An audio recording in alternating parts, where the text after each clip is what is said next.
You're about to watch another exciting episode of the Dungeon Run, but did you know that you can actually be part of the adventure? Tune in live on Wednesday nights at 6 p.m. Pacific Time, and you can make your voice heard and help determine the fate of our adventurers. Hope to see you there.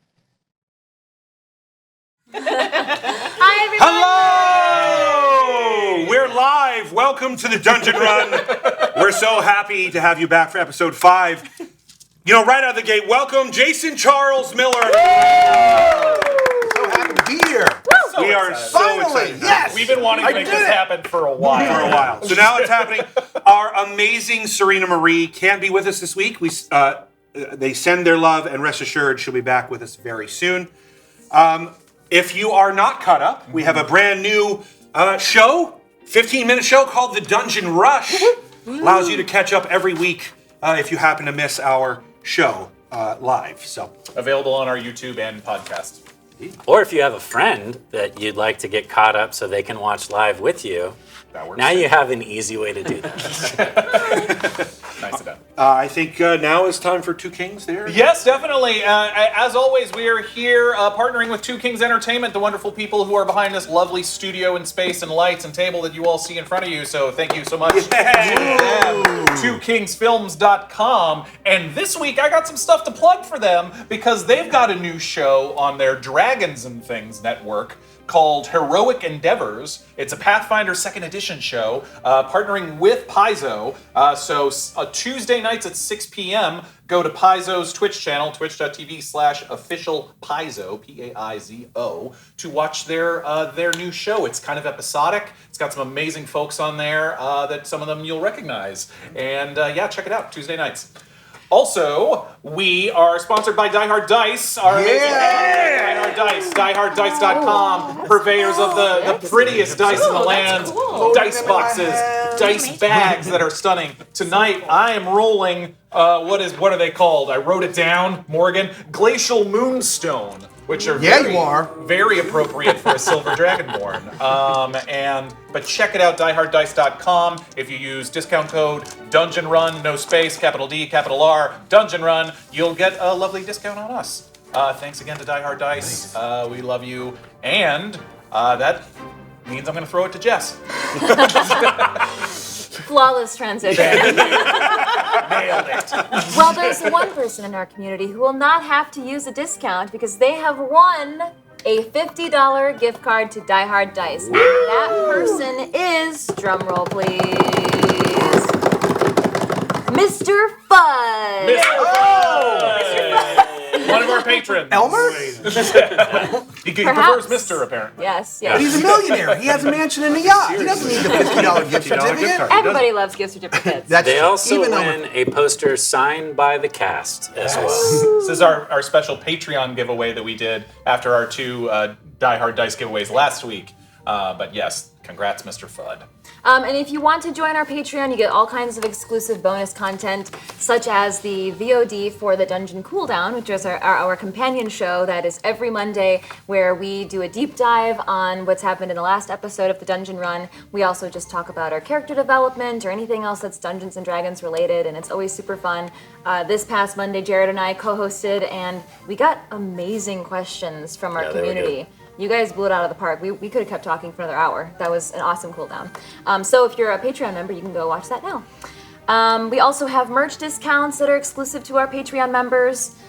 We have polls on how to affect the show. I know that our DMs posted something that affected last week's episode in Patreon. I shared a cast secret last week. There's more to come, of course, where I posted the ukulele chords to the song I sang last week.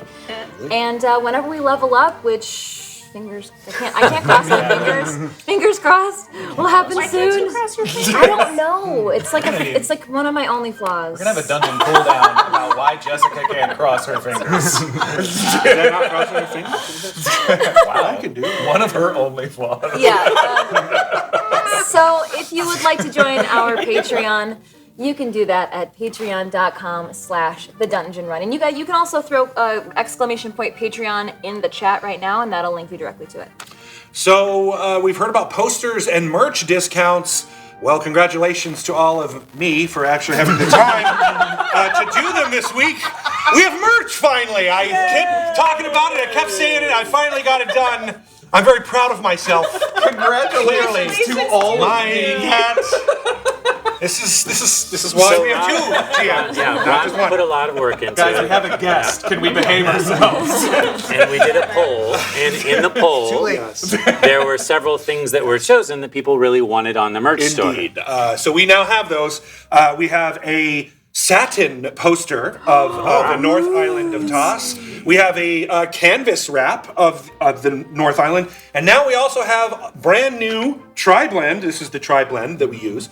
Tri-blend of all of our new characters, all 6, including Ursula. So guys, check that out on dungeonrun.tv. The dungeonrun.tv/shop, I think is correct. Maybe not. It's pretty shop easy to section. find once you It's go to pretty our easy. website. There's a No, shop it's button on the dungeon. shop.dungeonrun.tv, the dungeonrun.tv. There it is. Okay. There it You is. can just click on shop in the navigation menu. It'll take you there. I'm so excited. I am also excited, but if you're part of our Patreon and also on our unofficial Discord, keep a lookout. I'm always looking for more suggestions, and we'll want more polls from all of you to give us more feedback on what you would like to see in the merch store. So, yeah. We are also a fully interactive show. We are live, Jess. We're live. I'm kidding. We're gonna fix this in post. Right? Yeah. Yeah. Oh, yeah. So That's what means to be live. Am I like a problem child? No. I just wanted to tease somebody. And Ron's, you already teased me. Yeah. Congratulations to all of me. Really, that's. So because we're a fully interactive That's show, the that quote means of the night, as far as I'm concerned. we've lost control of the show. Can you tell we're live? We're live. We are an interactive show, so if you want to give advantage to a player or disadvantage to a player, you can do so. If you'd like to buy a balloon, like Force of Seatar, who just bought a cosmic balloon, you will get your name shouted out. Or if you buy a sprouted potato, which is our Force of Nature category, or a cosmic yam, which is our Cosmos category. I know, Jason, it gets weird. You will enact force cards. These force cards will affect the game and help tell the story. Just like our Primal Storm card began the blizzard that's been, giving these player characters a hard time for the last couple of episodes. Yeah.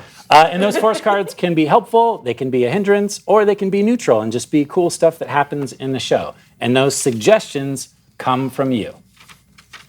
All right. So then the only thing left is we will not have an episode next week. We will be back on August 24th. We all need a little bit of a vacation. Especially Ron. Especially me. As you can see, all of me. Congratulations again. So we'll be back on the 24th with more of the story. So I think that's it, right? Yeah, that's everything. I think we can Let's do it. enter the storm. Enter the storm.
It's just so cold.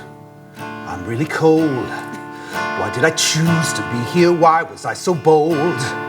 The wind it bites, the lonely nights I've spent just trying to climb out of this wretched hole. I feel so old, 'cause 'cause it's so cold. I feel the storm attacking, bones are cracking, oh. It was so warm back in the forge, and then I chose to come here to this freezing gorge. Thought you'd protect me from the choices I've made. Take me to somewhere like a beach or a glade. I'm just so cold. I'm really cold. Beautiful. We begin with a song.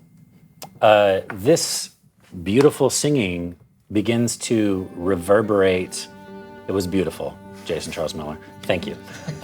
Begins to reverberate out of the dark metal building that you were slowly traversing towards. The blizzard continues to blow and howl. The cold bites at your face. You huddle together as much as you possibly can for warmth, knowing that something drew you to this place, especially you, Saint. But through the wind and through the snow, you hear this voice sing. And you can't quite tell if it's coming from a person or a creature, or perhaps the place itself has some kind of enchantment on it, by the way the voice reverberates out from the openings in this frozen warehouse. Capre stops and looks around somewhat scared. And you're all free to do what you wish. Inside the workshop, Tustin, you're singing your heart out because it's been the only thing to offer yourself warmth, but also you've been investigating this structure for 20, 30 minutes, and weird things keep happening while you're there. You'll set down a hammer or tongs, because it's once you're inside, it's a workshop.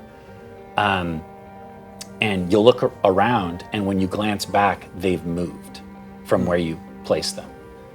You hear strange voices echoing and howling, possibly on the wind, but possibly inside of this building with you. You feel as if you're not alone. And you came here alone. You came here on a very specific mission. And you've yet to succeed on that mission. And you know you need to get all the information that you possibly can and collect the things you need to collect and get back to the Mavros Mountains, which is where you and your people hail from. We'll get back to you. What are the rest of you doing when you hear this voice? Capre gets down real low, almost as if she's sinking into the snow, and begins to crawl slowly forward, and says very, very lightly, "There's someone inside." So, I'm sorry, and I just want to clarify for us, these beautiful minis in front of us. There are holes, full walls blown out of this building in front of us. So the building looks the building looks like has a stone foundation, and there are stone bricks at the base, but there are old, dark metal plates and rivets. And as I was saying at the end of the last episode, you actually see this door. It's quite a mechanical feat. There are levers and gears and pulleys, and it looks like the door of a safe. But this is clearly just a workshop or a warehouse out in the middle of this frozen lake. It does appear that some of the building is made up of wood as well, which is a strange occurrence because something so cold and something so normally natural would have deteriorated in extreme temperatures such as this. Yeah, the building looks very, very old. I mean, yeah, I think right up until the moment Capray, like, suddenly, got all stealthy, Val was probably like, all right, so we think there's like Astral Dwarves or something here, and we think they have some technology or magic that could help us get home and figure out, I mean, that's what we're doing, right? That looks pretty technological. They seem to know what they're doing. One of them may be inside. I don't know if you heard. I mean, unless that was just me, like it was like an existential thing. There was the coldness. No, I heard it He too. sounds so sad. He sounded so sad. I wonder if it's my God, because my God sent us here, and You got us sad. Your God is cold and sad? I don't know about cold and sad, but he's given me the gift of song, so perhaps that's him. Yeah, but a lot of people sing. I mean, it could be, I guess, of Stranger Things. Should we knock? Do you want? Saint is conferring with Otto, who's there with us, and Otto is gone. Oh, I thought that you said they were going with us. Okay. When you look to Otto, Capray and Otto seem to have disappeared. Disappeared. Yeah, as if you can look around if you'd like. Oh. They're going to scout. Yeah, Capray and Otto are, they cannot be seen currently. I see what you're saying. You can see a little bit of where Capray was a second ago, where she's disturbed the snow, but right now you cannot see her. So, Saint turns to confer with Otto, and instead must experience her anxiety by herself because she's remembering what she saw in her vision, which is that this building was reverberating with something and energy. Do they still have the connection? Yes, for a little while longer. So you immediately, because you are still connected, know that Otto seems to be hiding underneath the snow, indicating nearby that they're a little afraid of what's going on here and want to keep watch. Okay. I have a little bit of a bad feeling about this only because Otto seems to have, Otto's not very scared of much. Well, I think burrowing is one of his tactics. Oh. So. Surprise, Yes. Okay. Well, and didn't you say that, so the history of this place is that it was these dwarves, and they apparently didn't like the frost giants didn't like them, and there was some sort of massacre? Yes. Great. Well, if they're singing, I mean, he's singing in common, right? We can understand this. Yeah. I mean, there's definitely a dialect, but yeah. Should we sing? Let's sing. Should we sing back to him? Oh, I would love to. Okay. It's really cold. Maybe you just... It's really cold. It's really cold. It's really cold. It's really cold.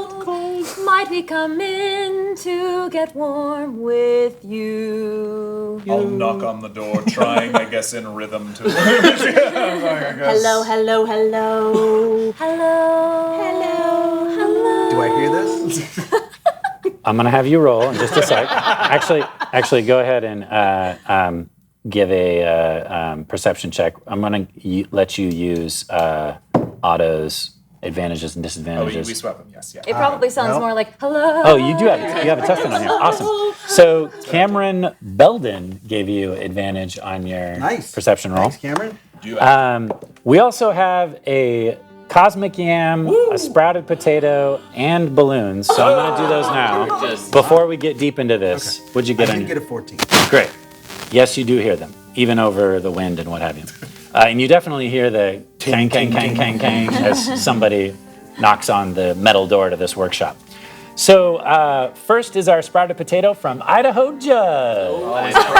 The best name for a sprouted potato ever. That enacts our Nature Tier 1 card called It's Wild Arctic Time. Thyme, spelled Thyme, the herb, is discovered nearby and can be made into a medicinal tea. All players roll medicine checks, take the top score. So this is anybody can roll. Including you, Tustin. You're more than welcome. Yeah. Everybody. I'm not going to use advantages and disadvantages for this, that's though. Yeah, so the top medicine score, for each point above 10 that was rolled, go ahead and roll. Tell me who got the highest. Just one. Just once. Oh, 10. But with you have a pretty medicine. That was +3. It Oh, was plus 7 three. plus 3. Okay, great. 12. 9. I got lower than that. 6. Wow, really? Wow, 12 is the high. Cristobal is a medical one? In this moment. For each point above 10 that was rolled, the tea will heal 1d4 plus 1 HP when consumed. So because you got a 12, it's going to heal 2d4 plus 2. Okay. Yeah. So we have one So serving it's of tea. it's basically a A healing potion. Yeah. Great. It was supposed to be a very powerful healing potion. Does that also increase our? Yes. So our storm also increases a category from notable to significant. It is now major. Oh, Boy. And over. it gets better. We have a cosmic yam from Ariok of Chaos. Can I read that one? Yeah, of course. Yeah. This is kind of a long one, Great. but yeah. This Cosmos card comes from AGM McLeod, called Guidance of the Stars. During an upcoming night, a player of the party can choose to take a moment to gaze up at the stars. During this brief moment of serenity, they gain a sense of clarity of the world around them. All skill checks add a +3 until the next long rest. They can hold on to the card until they decide to gaze at the stars. Wow. So we have to roll to decide who's going to get that. Okay. Yeah. Oh, we can't all do it? So we have 5 here. All right. You want to roll it? I'll roll it, I guess. Yeah. 6, I'll re-roll. Sure. It is 3, so that is Kari. KoKo. That I was going to suggest we give it to KoKo anyway. Yeah. I was gonna suggest you give it to me too. We also got balloons. We got a nature balloon from Lily Dumblestuck fan. Yay. Good to hear you. And good to see you. And a cosmic balloon from Whisper Joe. Thank you. Yeah. Okay. So back to what's happening. So Tustin, you're inside. You more or less just hear some voices coming from outside. You can't quite make out what they're saying, but you clearly hear the knocking on the workshop's metal door, and you weren't expecting anyone here. I would like to stealth outside one of the holes and then see who's coming by sneaking around. Great. Do you want to Probably go this way, I that would way? say, so that I have a better angle. Great. So go ahead and give me a stealth check. Am I busy? No. Okay. Well, You're at a flat it's roll. real crunchy. Yeah. I guess the snow's real crunchy. Yeah. I'm sneaking! So I won't make you guys roll, but I'm going to say for the most part, you hear whatever figure was inside make their way outside of the building. Very clearly. Yeah. And they sound like they're crunching through the snow, but maybe coming around the west side of the building. Do you have weapon drawn? You don't see them. Oh, okay, we don't see Yeah. him yet. Yeah, you just hear them walking that I way. probably wouldn't. No, because I was thinking that I was being real sneaky. All right. Sounds like he's coming. It sounds like a sneaky walk. Oh, by the way, the blizzard is now crippling. Oh, Yeah. no. It sounds like a sneaky But walk. I somehow still managed to make noise over the howling. Excellent. So yes. So what I will say is, because of the blizzard and because of how cold everyone is, it's kind of getting to the point to where like hanging around outside of this building is not really an option any longer. Got it. You need shelter. Saint will look for an opening to get into a window. I mean, or I'll try the roof. door. You can certainly walk around the building. Do you want to walk around to the side that you heard someone also crunch. walking around? Yeah. Okay. Great. Does So the door open? the door does not open. Okay, It is either frozen shut or locked or both. got it. Uh, Yeah, Val Who's- throws his shoulder at it a couple times probably, but Okay, so I'm gonna say right now, Otto and Capre are hiding. Yes. So I'm gonna lay them down. Saint, you're going around that way. Val, are you going with or the other way? I'll stay at the door for a moment longer. Okay. And I'll then- go with I'd Saint. like to go the other way. Okay, great. Val, when you're banging on that door with your shoulder, Yeah. You bang a couple times and you stop, and then you hear a bang on the other side. As if someone's still inside. Okay. Hello? Hello, it's very cold out here. You two run into each other coming around the corner of the building almost at the exact same time. please describe yourself to our lovely dwarven friend here? And Tustin, you'll get a chance to describe yourself as well. I just want to see your reaction. Because we all know what she looks like. So what you see is a 7-foot-tall, half Loxodon elephant person, half elf. And she's wearing kind of like bard habiliments. She's like not armored at all. She's got like off the shoulder situation, a shield, and a magnificent warhammer. And she's got a big old smile plastered on her face as she's like.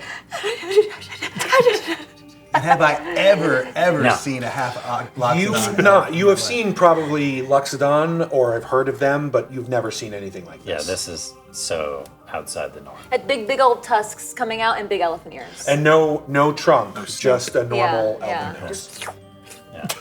And Tustin, what do you look like? I look like I'm a dwarf ranger, so I'm decked out in Arctic gear. I've got lots of furs on, and you don't know what's going on underneath. I might have some weapons. You see little things sticking out here and there, but just your average dwarf out on the service. Older, younger? A little bit older, probably some graying in the beard, but How tall is a dwarf? dwarves are about 4 feet tall. Yeah. Oh, half my height. Yeah. Hello there. Might we seek shelter with you? You're the one who is singing. Can I make an insight check to see if it's a ruse of some sort? Sure. Okay. Sure. You're looking at an illusion. Am I going crazy? You're at a flat roll. Okay. Wow, I'm rolling really bad. 7. That's actually par for the course. Plus, you're sitting in Adam's Plug seat. in the table. Yeah. As far as you can tell, she seems totally genuine. Very cold, but genuine. I've never seen your kind before. What are you doing out here? It's really hard to think if I might be. All right, come on in. Okay. For as Hearing- much as in as there is, you can see there's holes all over this place. Peering from around Saint, you see another figure. Oh, thank you so much. It is so cold.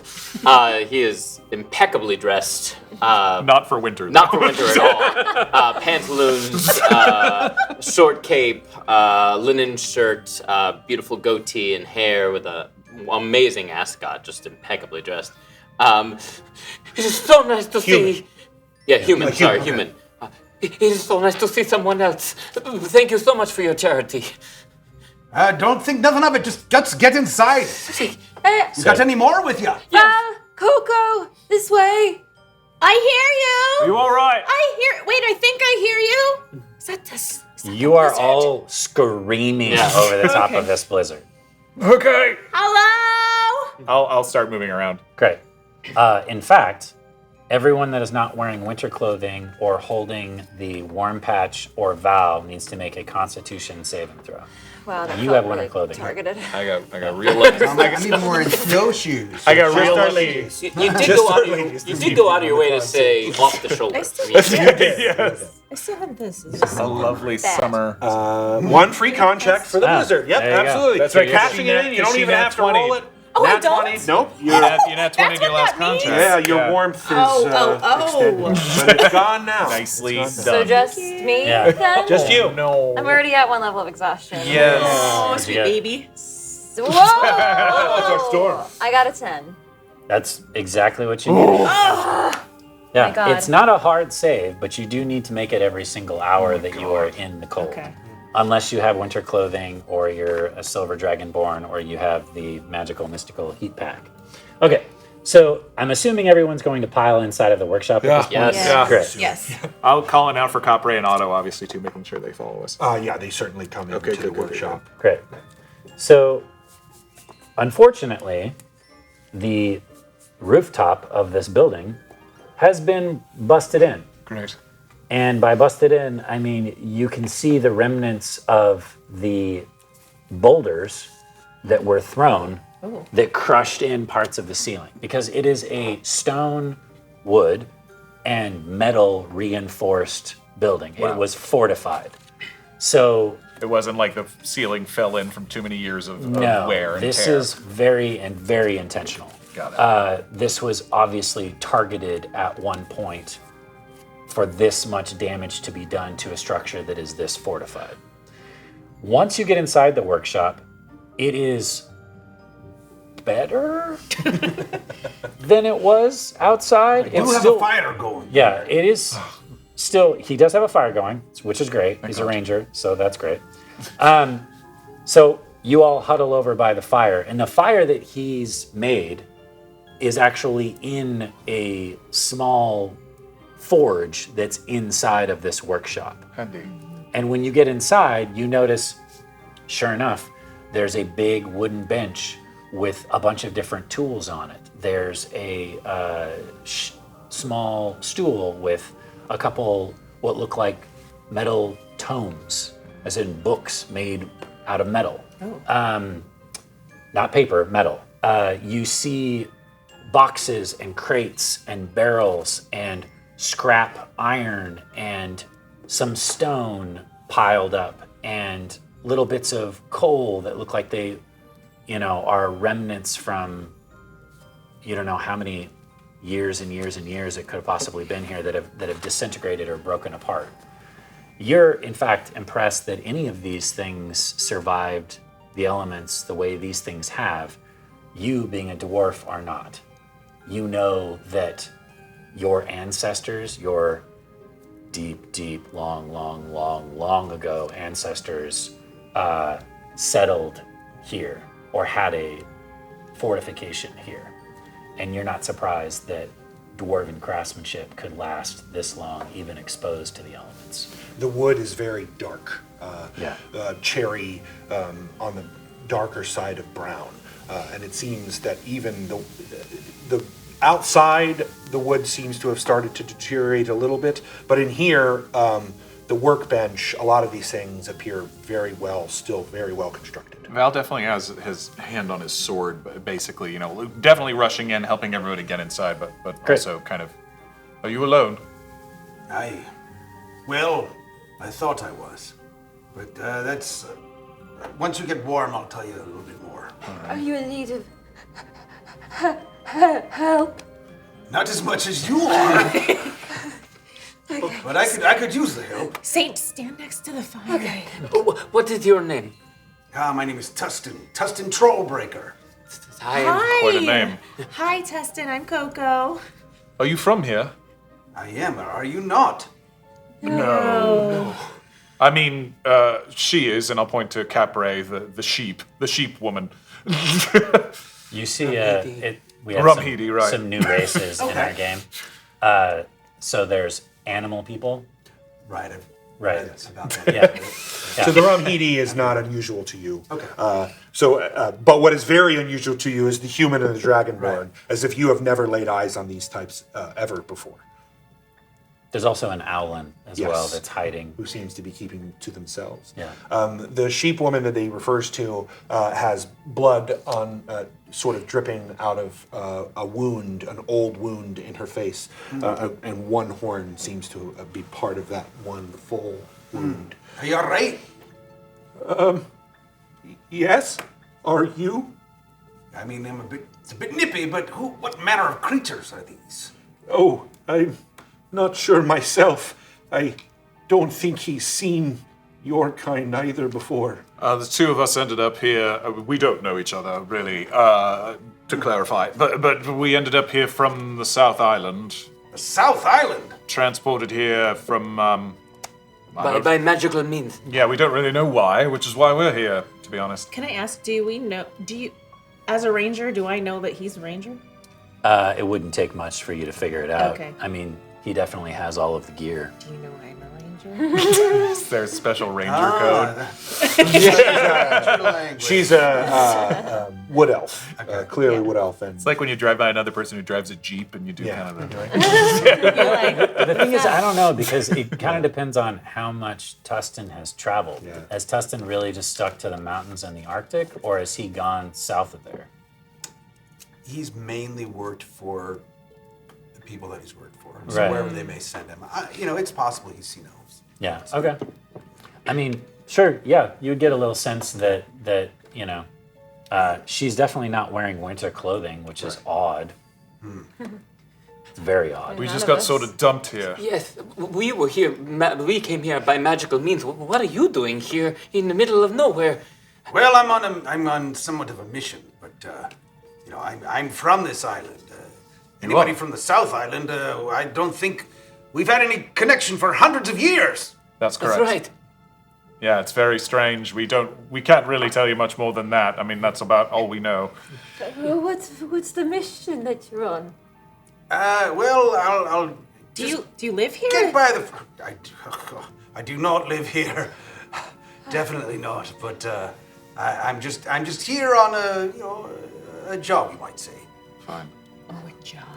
Well, we're just trying to find our way back to our respective homes, and it seems that we were perhaps sent here by a god. So we were just hoping that there might be some answers here. Visions and magical transportation and such. It's a long story. We saw this place in a vision from a god. Really? What did you see?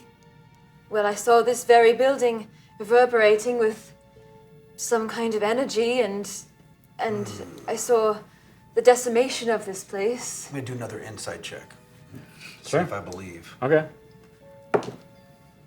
And this time I actually Flat got roll. a 16.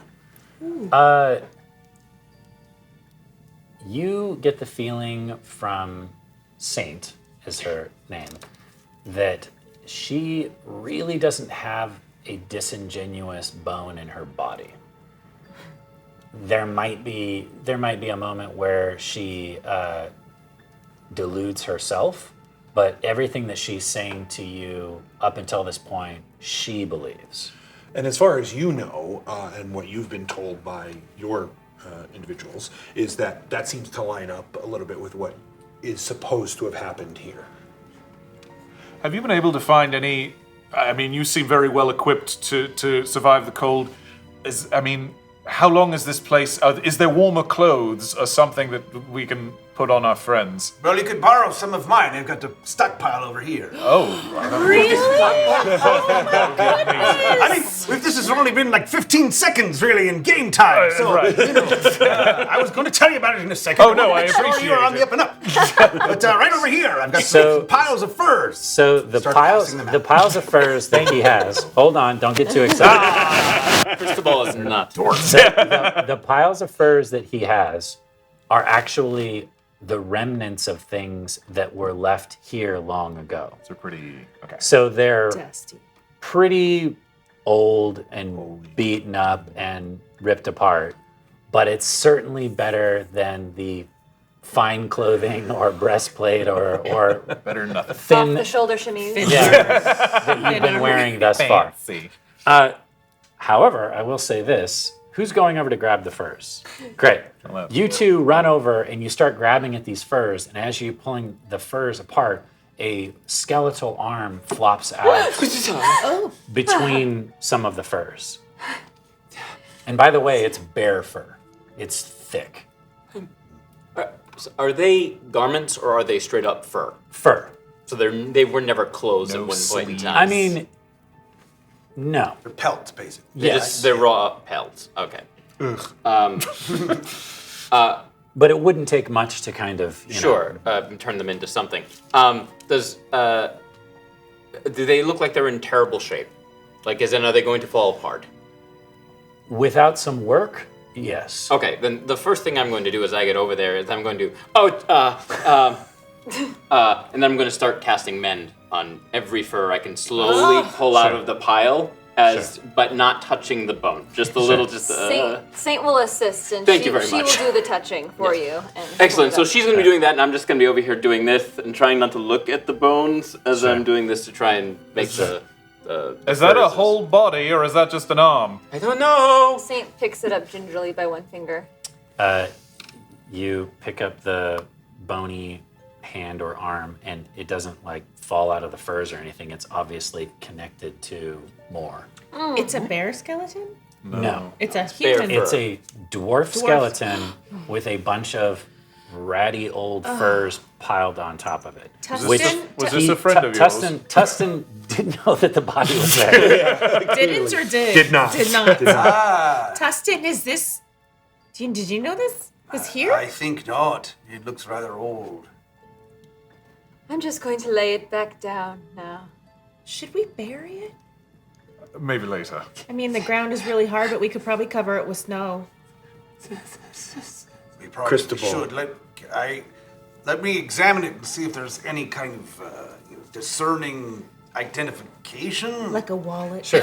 So Check his ID. Library card, perhaps? there's no identification, but go ahead and give me a medicine check. And while he's looking at the body, Cristobal, make a dexterity saving Oh, what? Awesome. Yeah. 4. Cool. Okay. Great. You can't Love figure this. out how this dwarf died, but the bones are in bad enough shape and broken in enough places that you just kind of guess that this dwarf died through an early death, died from some unnatural means, didn't die of old age. Something killed this dwarf and then it got left here. Cristobal, your dexterity saving throw. 21. And as you're mending, you sort of get a sixth sense of something, and you just move your head slightly, and a snowball hits the other side of the wall. It seems to come out from outside. So it came out like It came from outside, clearly where you're bending. Behind you is the outside where the storm is still going, and from out there into the workshop, a snowball hits the wall opposite of you.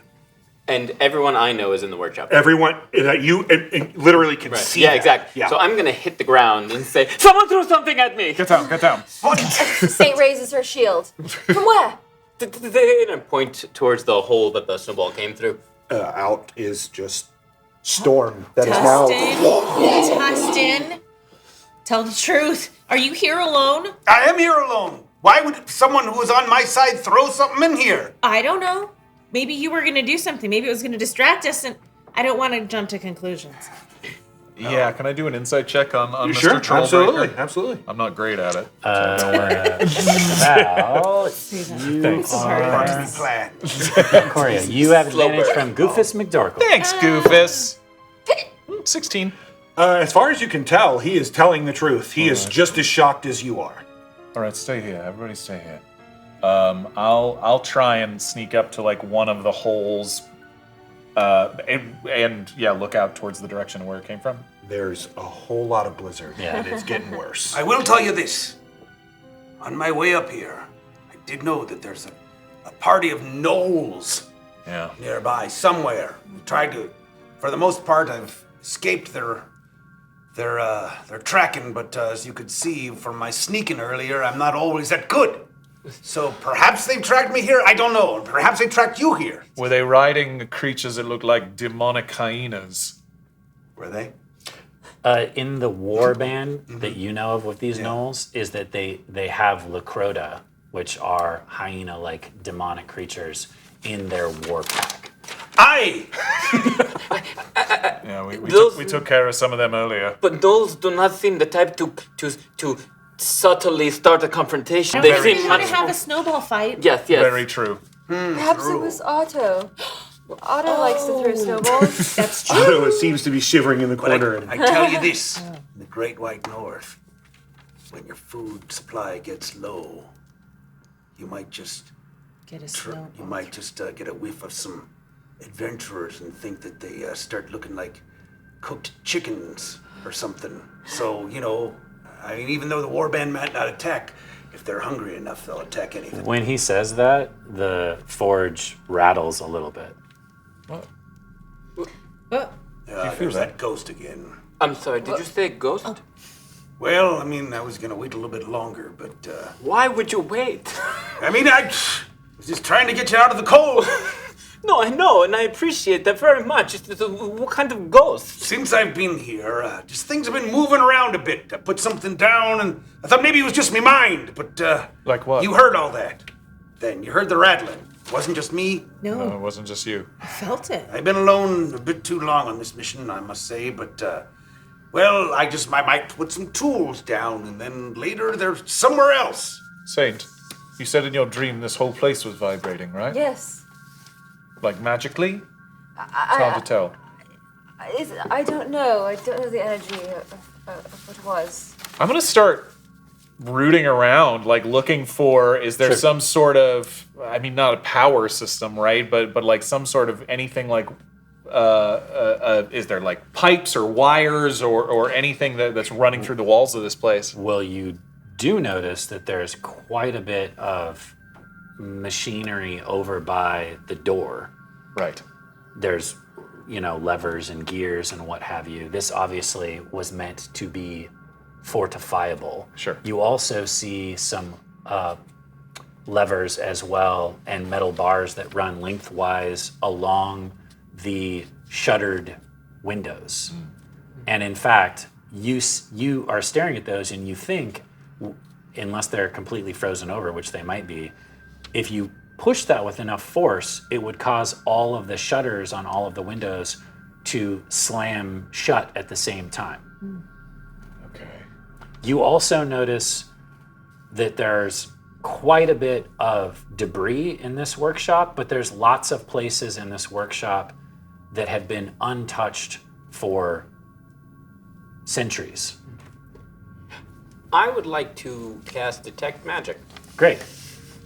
Are you stopping the mending process to like- do the detect magic?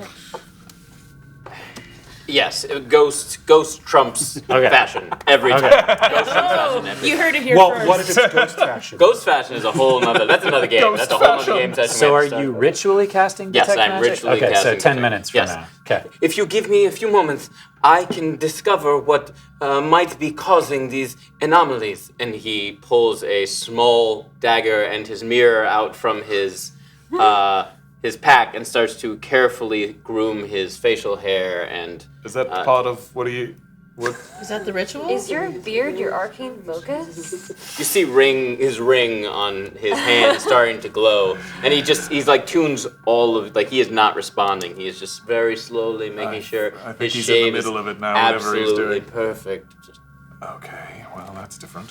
Well, whatever this is, it doesn't seem bad. It doesn't feel bad to me. It feels mischievous. But you think, I mean, you said things have moved around in here. When Right, like she said, it could just be something mischievous. I'm just not sure. Or it could just be something with the energy of this place. In the corner of the room, you hear wood creak as a barrel seems to Oh, I mean, slightly 6 inches to the left. Oh, poltergeist. By the way, girl with the dream. Did you get any sense of what this place could be? Because I've got an idea, but I'd like to throw it out there and see if you maybe envision the same thing that's going along with my theory. Did she glean anything of its purpose from that vision? You were a lot more focused on the tower than you were the workshop. The tower seemed to be the target of the person that you were embodying in your vision, more so than the workshop. All you really noticed from the workshop in your vision is that there was a lot of either arcane or priestial energy or both coming from the workshop. Priestial? As in like godly. Divinely. Divine. Okay. What I gathered was just that this place was important, and the person who I was inhabiting, they were targeting this place, and so I think that I would like to investigate it more to see what that importance might be. But you said that you might have a theory. I think it might be one of the last outposts of the Astral Dwarves. Right. My ancestors. He's shaving right now, but he knew quite a bit about the Astral Dwarves. Yeah, so they're your ancestors. What might be so explosive about this place, or what would cause such an energy burst? Well, they worked in a lot of strange technology and magic that we've lost over time. I'm a mountain dwarf, but all dwarves originally descended from the Astral Dwarves, as far as I remember in this lore sheet that I was reading. That I found here over here. That's very handy. In your time here, you haven't been able to discover, uncover anything. Not yet, no. Are there any maybe trapdoors? Not that I can see. Did you see it? You had just begun to sort of search this place when the weird ethereal Anomalies. creature started messing with you. I will say this, once I started singing a song to it, it seemed to calm down. Things stopped moving. Nothing started vibrating or moving around. Like the structure's alive or something. I mean, music soothes the savage beast, but, I don't know if it's like some sort of technological beast or just, something we can't put our finger on or really understand. Kang. Something, Are you casting a ritual? Yeah. Yes. Something metal rings off of the anvil that's in the corner of the room. Val will walk over to where the barrel had moved earlier and rather unsubtly will start like pounding, like stepping hard on the floor, stamping on the floor, like feeling if something's hollow, feeling for, anything out of the ordinary. Sure. You're searching that specific area? Yeah. Yeah, make an investigation. Sure. Saint will also be looking for anything like that as well, since she was saying. Well, he's looking for something Trapdoor. specific. Are you Yeah. looking I'm looking for something? trapdoors. Yeah. Got it. KoKo's sitting there staring at Tustin. So, flat roll and Saint, you have advantage from City Racing Girl, Oh, but I thank believe you. you still have your exhaustion. I do. 19. So, have 19? we not rested? Oh, we rested once. We did, and yeah, that got you down. Don't touch it. 11 investigation. Okay.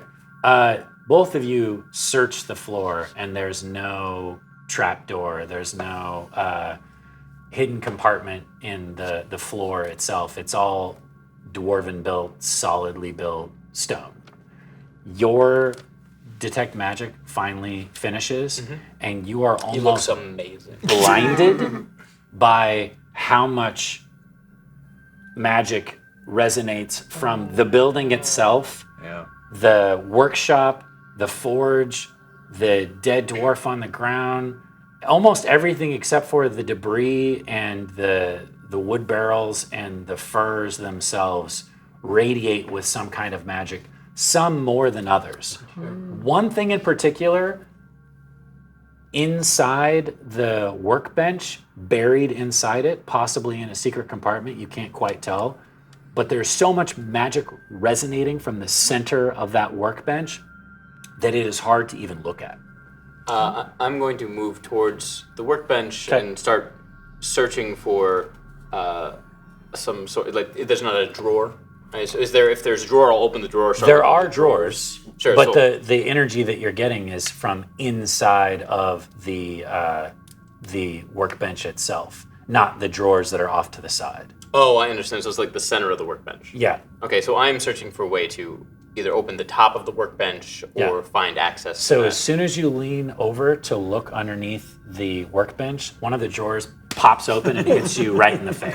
He did it before I could. Ron and I are of a like mind. We are. We exactly are. Are the ghost? There he goes again. There's something very magical in the bench. I'm guessing that's what's causing all of this rigmarole. You all hear the metal slats that were open start to slam shut and then open again and slam shut and open again and slam shut continuously. Yeah, that's creepy. You're just giving me an attitude. I don't. If you want to talk about attitude, we can go back and forth. But One right of the- now, a small hammer from the rubble begins to float in the air and spin and sort of turn in your direction. I'll try to Saint grab it. rushes over with her Yeah. shield. Yeah, as soon as you grab it, it falls into your hand as if something has let it go. I am not here to hurt you or whatever you are. I'm just trying to find me and my friends a way home and maybe help this gentleman whatever he is needing. You can't be trying to drive us away. You haven't seen anyone in how long? The shutters begin to slow and they stop closed. Right. You don't have a lot of friends out here, do you? I'm not being mean. I'm being factual. So You hear footsteps. they left, yes? Your friends? Are the footsteps coming towards us? They sound like they're walking out of the door or the hole in the wall where the snowball came from. I'll follow them a little bit and watch the snow. Are there impressions We in the see it? snow? We can Yes, there see? are. You can see footfalls falling in the stone, All right. and they Then seem I'm to be drawing going- my sword. They seem to be walking away from the building. Actually, into the scratch stone. that. I'm going to try to tackle him. Oh, okay. Okay. If it is not a ghost and looks like it's actually someone invisible, then I will jump and try to grab Throw a him. glass of water on them so it freezes over their figure. That's right. Go ahead and roll a grapple check. A grapple check. So that's just a straight strength, yeah? Yep. Okay. Dirty 20. Okay. You dive forward. Again, you're in this blizzard, snow's hitting you in the face, wind's hitting you in the face. You dive forward, and even though you dive exactly where something would be because you see the footsteps, your arms pass right through any form of physical body that would be there, Wow. and you come crashing into the snow, and then the footsteps stop where you tried to grab this figure. What are you? I think Cristobal hurt his feelings. Stand up and brush the snow off. The blizzard is almost unbearable even for you. Yeah, I get back inside. Look, don't leave. Come back, please. I did not mean to be rude. I'm sorry. We are just very cold, and I am new to this environment. You are very impressive, by the way. The amount of magic you have in here is staggering. Like, look at what I have. I hold my ring up and my cane up. This is it. This is all I'm working with. But look at all this. Can I ask, what are we seeing? Because he can see it. Can we see? He's just sort of talking into the air. It's not that he actually can see it. It's just sort of referring No, to but it in like general. not the magic. He's the only one You that can can't see see it. it. Okay. But okay. we're seeing the things moving Right, around. right. His eyes seem to be glowing a little Okay, bit with okay. arcane energy. Saw the footprints. Yeah. Yeah. Do you want to maybe try again now that the thing is not here? What you mean try to get into The the... drawer. Okay. I can maybe block it so that it won't shut on you. Would you mind if I looked into the workbench? There's no response. Okay, I'm going to look into the workbench. Okay, I'm looking. And then I'll try and... So you get down to where you were before, and you see there's actually a metal box that has been riveted into the bottom side of the workbench, and the last few rivets look like they were hastily done. And the box is pretty good sized. Sure. Hey, everyone, look at this. And I'm going to show everyone the box underneath the bench. Does anyone have tools or something that might... And I look around the workshop for something. There's all kinds of tools. Sure. I mean, you see various bars and hammers and chisels. So he's going to pick up a chisel and be like, so... You know what we you're doing? should... do I look like I know what I'm doing? He's holding the chisel backwards. Yes, it's a wand. I'll take the chisel and pass him a Phillips head screwdriver. Thank you, yes. And I'm going to try and try and work the rivet out. Okay. You will have to forcibly pry this down. So it's going to be strength. It's not necessarily a skill. It's more like you're just prying the metal rivets off. So what happens is Cristobal stabs the screwdriver into the... and just hangs off of it like a small child hangs off of like their dad's arm. And he's like, I don't know how to use tools. I feel like To a degree. KoKo would. To a degree. Okay. Yeah. So KoKo goes over to Cristobal. Here, let me help you with that. Wait now, wait! Have I seen the box before? No, you didn't know it was there. Hold on now, let's do this together. If you're trying to pry this open, first of all, I don't know how I feel about that. This might be my ancestors' old workshop, but you know what? We're trying to figure things out. So why don't we get the strongest one here and try to pry it open? I mean, that might be me, or it might be Saint. She's part locks the door. There's also she's quite smarts with leverage. Just saying. Simple tools. I'll tell you what. You two are hanging on it, so I'll go ahead and give whichever one of you wants to make a strength check. Because someone is helping you, you will be, and you have tools, you will be at advantage for that strength. You should roll strength. Yeah. Okay. So you'll be at She's got a 12. advantage She's got a 12. as well. Oh. But you get advantage. Roll again. Okay. Pinch poke you. Not great. Not great. What'd you get? It's just +1. Plus one, yeah. Yeah, 12. So you both really put everything you have into it, and you pry up one of the rivets. We're doing great. Really doing great, but we could probably use some help that's bigger than us. Do you have a Do you have like a spell, like an open a box spell? Pry off the rivet spell? Something? No. Okay, I'll go look for a different tool. Let me go look for a different tool. Hang on. All right. I'm gonna let the big people in. Meanwhile, Tustin, you're looking around the shop and you see a crowbar, and you know that would do it easily. Might just be using this instead of a chisel. Do you want to give it a try? Sure. I'll give it a try. Sure. And if anybody assists Tustin, then you will be added. Yeah. I'll get in there. Oh, you're gonna help me, all right. Yeah.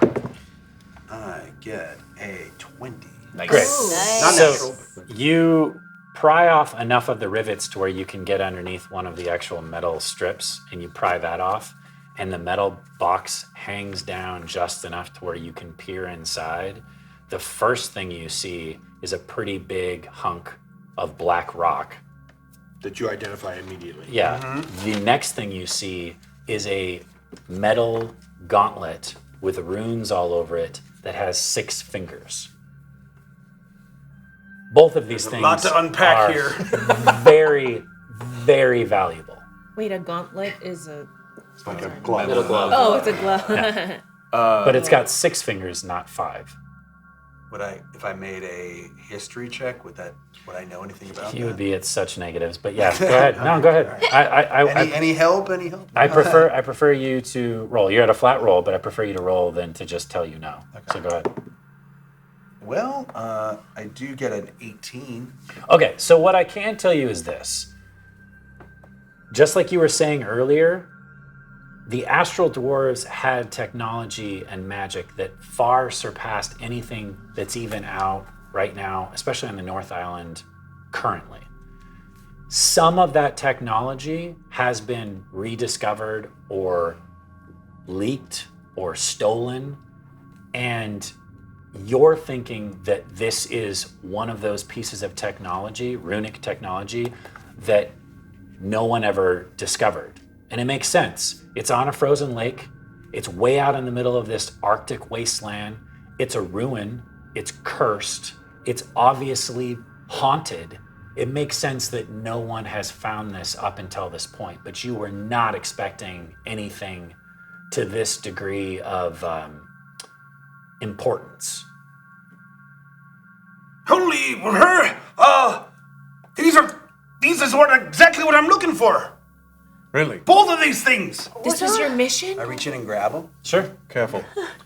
And by the way, when you grab the gauntlet, not only do you feel the magical energy just kind of coming off of it, you look the gauntlet over, and there's little, gems encrusted into it and what have you, and like gold gilding.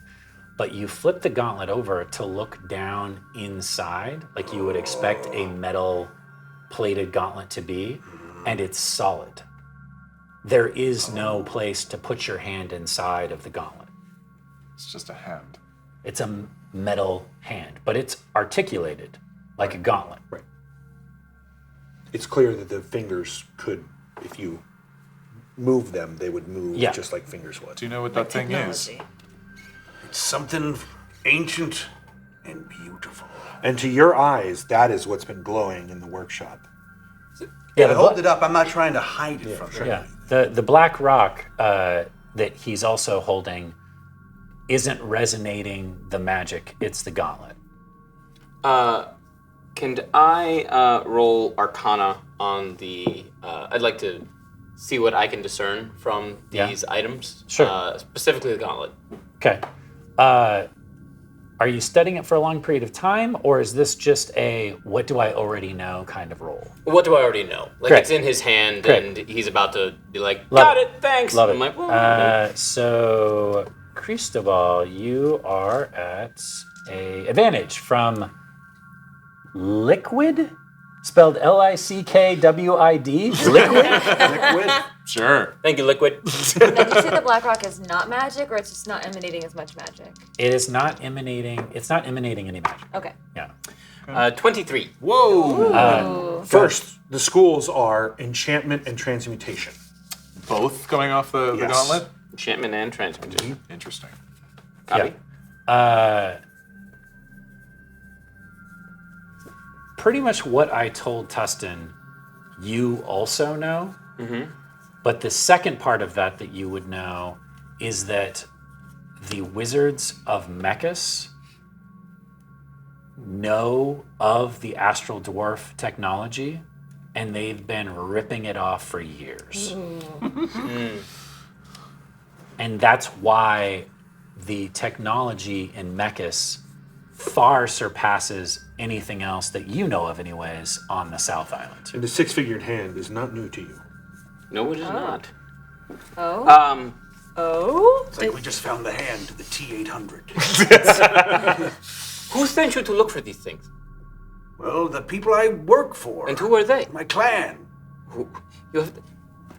I am not trying to be rude, but that is a very powerful magical item that in fairness, I did find and strikes true to me. I am curious more what you know of it, because I must know. Well, truth be told, it's this black rock I'm looking for more than this. This was really what I was looking for the most. It is beautiful. This piece of technology is kind of a bonus, you might say. What's the significance of the black rock?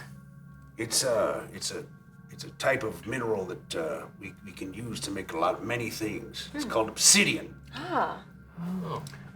All of you, Otto's been very quiet this entire time. But when he says that, he, thank you, dang it. Perks up and looks over at the black rock and immediately becomes much more interested in what's happening. So, if you were looking for this obsidian, then this is perhaps, and I helped you find it. Perhaps you may say that that would be my finder's fee to. You don't understand. This piece of technology right here, it's from my ancestors. It's something that, it's invaluable to my clan and me and dwarves across the world. Do you know how to use it? Well, I mean, no, but, I'm sure that my elders do, or at least have some kind of idea about it. I'm not just going to let you walk out of here with it. My entire court was killed by a man with 6 fingers who cast magics that I have never seen before. And if something like that could help me to bring justice to those who were unjustly slain by a terrible human being like this man was, I will pay you anything for you to allow me to study it. I will go with you if you need. Well, I don't know what my bosses are going to say when I get back there and I bring this human. That is what you are, right? You're a human? I think I read about you in books. Yes. Never actually seen you. Yes. It's how I felt this whole day. Saka and... Which direction are you going back to your clan? Your boss? What direction am I going? South. South! The Mavros Mountains are a big, massive mountain range to the south, and that more or less separates all of the frozen North Umbra from anything south of there, which is where those of you that are not from the South Island are from. You're from the warmer climates. Hang on, I'm sorry. Before we go off planning our vacations together, so we were sent here, as we said, seemingly because the gods that whisked us out of our lives and dropped us here, into the frozen God knows what, wanted us to come here to right some sort of wrong, I guess. I don't know. We're still figuring it out. And she's the one who had the dream, not me. But, is this it? The man who sent me here is the one with 6 fingers. And for me to have been sent to the North Island and not a day later come across a gauntlet with 6 fingers on it, I cannot help but see some sort of symbolism there. I don't want to pull rank on you. I'm sure your job is very important. We've been told that what we're doing is, and I'll look at Capre, apparently extremely important to the entire world. If our friend here just needs to investigate it for a little bit, you can watch him do it if you like. It will not take me a little bit. It will take me. Okay. I don't know. What if we were to find something else, and then you could take that something else, and I would take the gauntlet. There's actually quite a few things that. Yes, this hammer. Metal books. The metal books that are around. Oh, I mean, that bench is beautiful. Were those two things the only magical items that were in the workbench? Yes. Okay. Yes, A- there anything are else there of are value? other magical items. There's a lot of things of value. Yeah. All of the tools and what have you are relics. These are all. I mean, not that there's museums in your world right now, because that's not a thing that exists. I mean, maybe in Thassa City or something, yeah. But if there was, these things would belong there. This is the history of the island. This is like finding the first people that came here. Right. This was your people's. All of these tools, these forge, these things, they must have great importance to your people. Think of how much of this would be more valued than some piece of technology that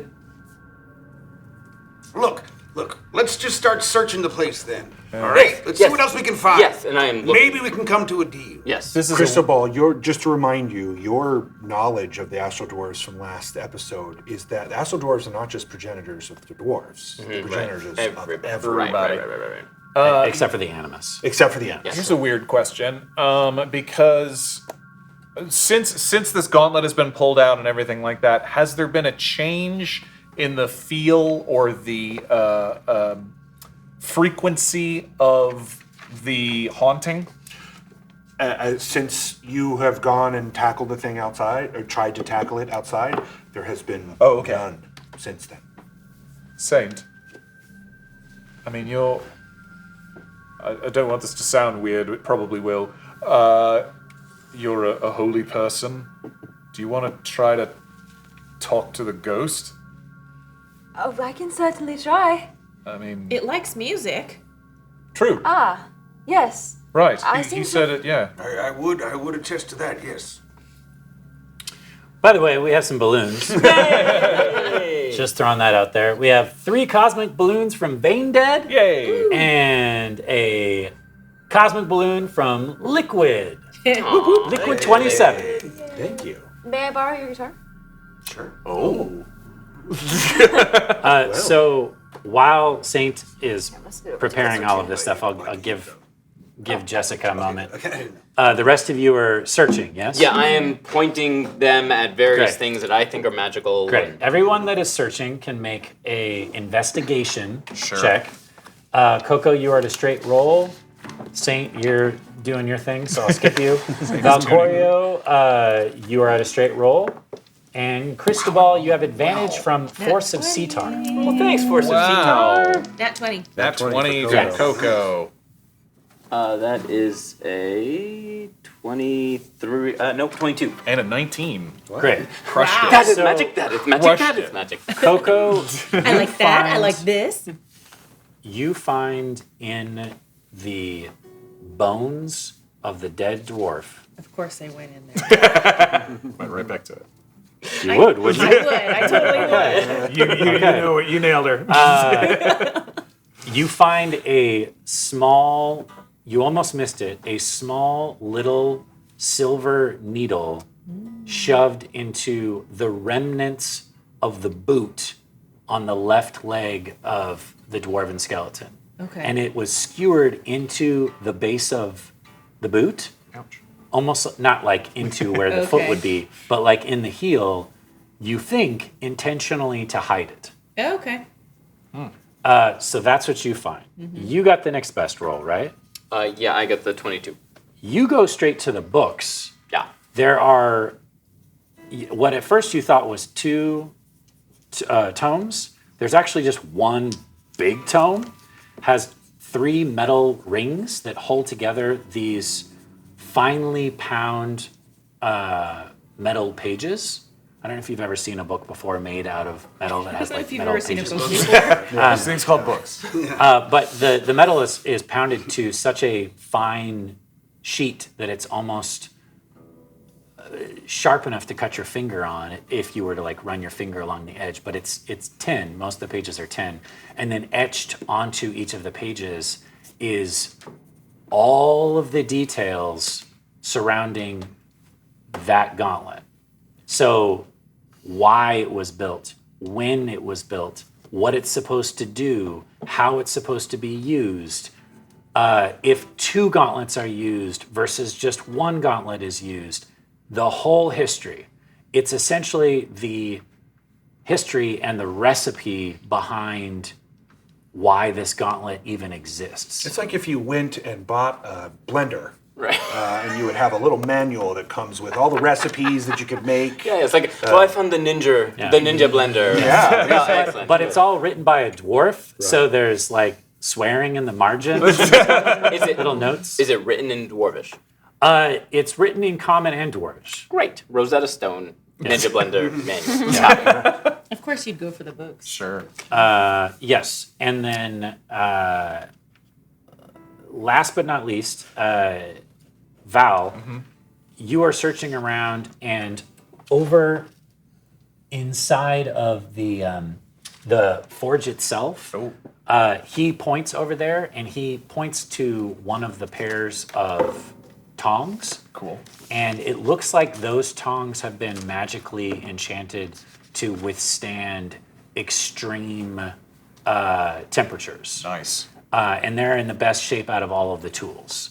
So even if you were to use these tongs to work a piece of metal that is white hot, or even if you were to leave these tongs in extreme hot coals and then immediately plunge it into, ice cold water, it wouldn't damage the metal at all. They're essentially enchanted tools. And there's a small smithing hammer that accompanies those tongs as well. Nice. And the only reason why, because to you they just look like the rest of the tools, the only reason why you pointed them out is because of the latent magic that's in them, but also the fact that they aren't as degraded as the rest of the stuff in the shop. Right. Yeah. So Saints just starts fiddling around in the corner on Tustin's. What instrument is this? The lute? Also a lute? This is bigger lute than Saint's lute.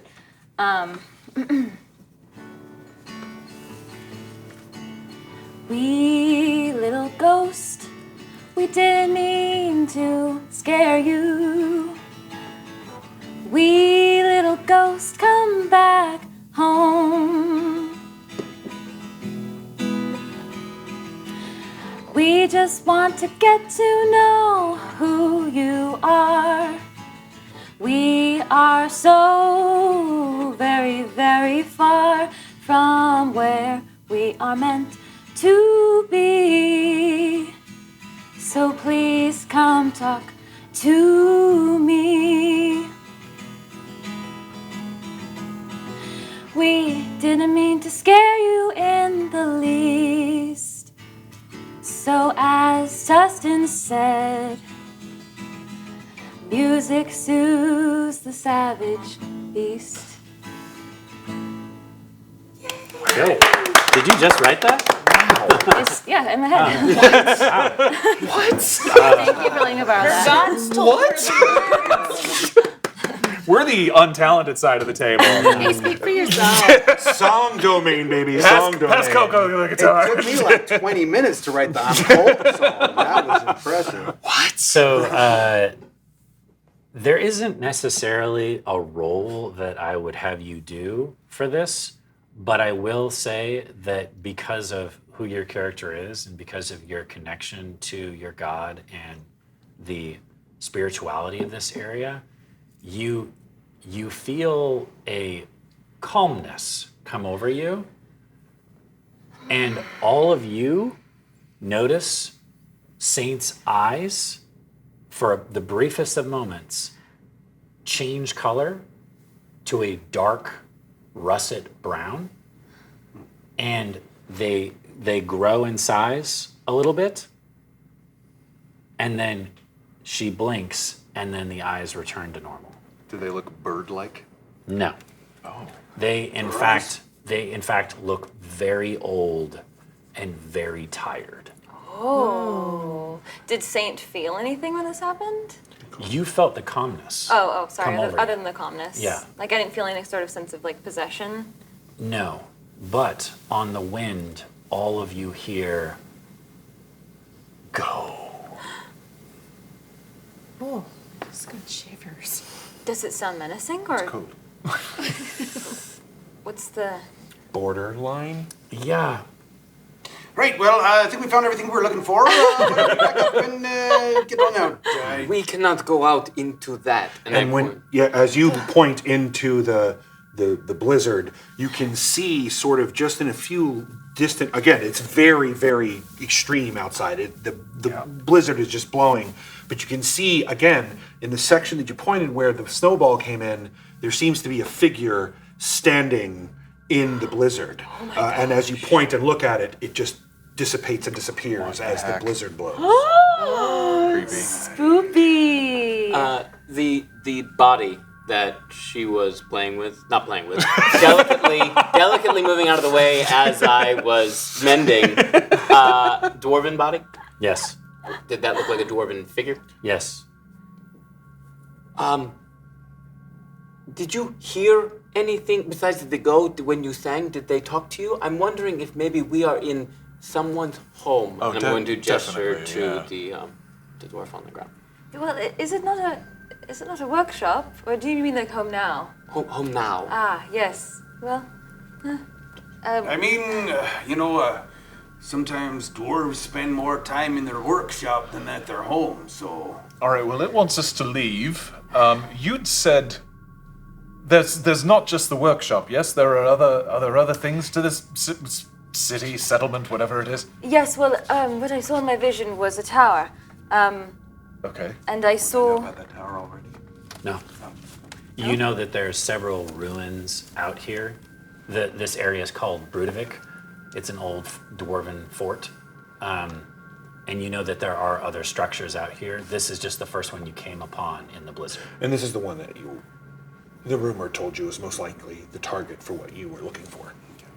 I just want us to be very careful because in my vision, there was sort of a black ooze that was rising around this tower, and so I don't know what has remained. You might be able to discern, but then also there's this sort of two crystal moon situation. They both zapped down into the ground and went under the ice, and so that also might pose a threat, some sort of energetic threat.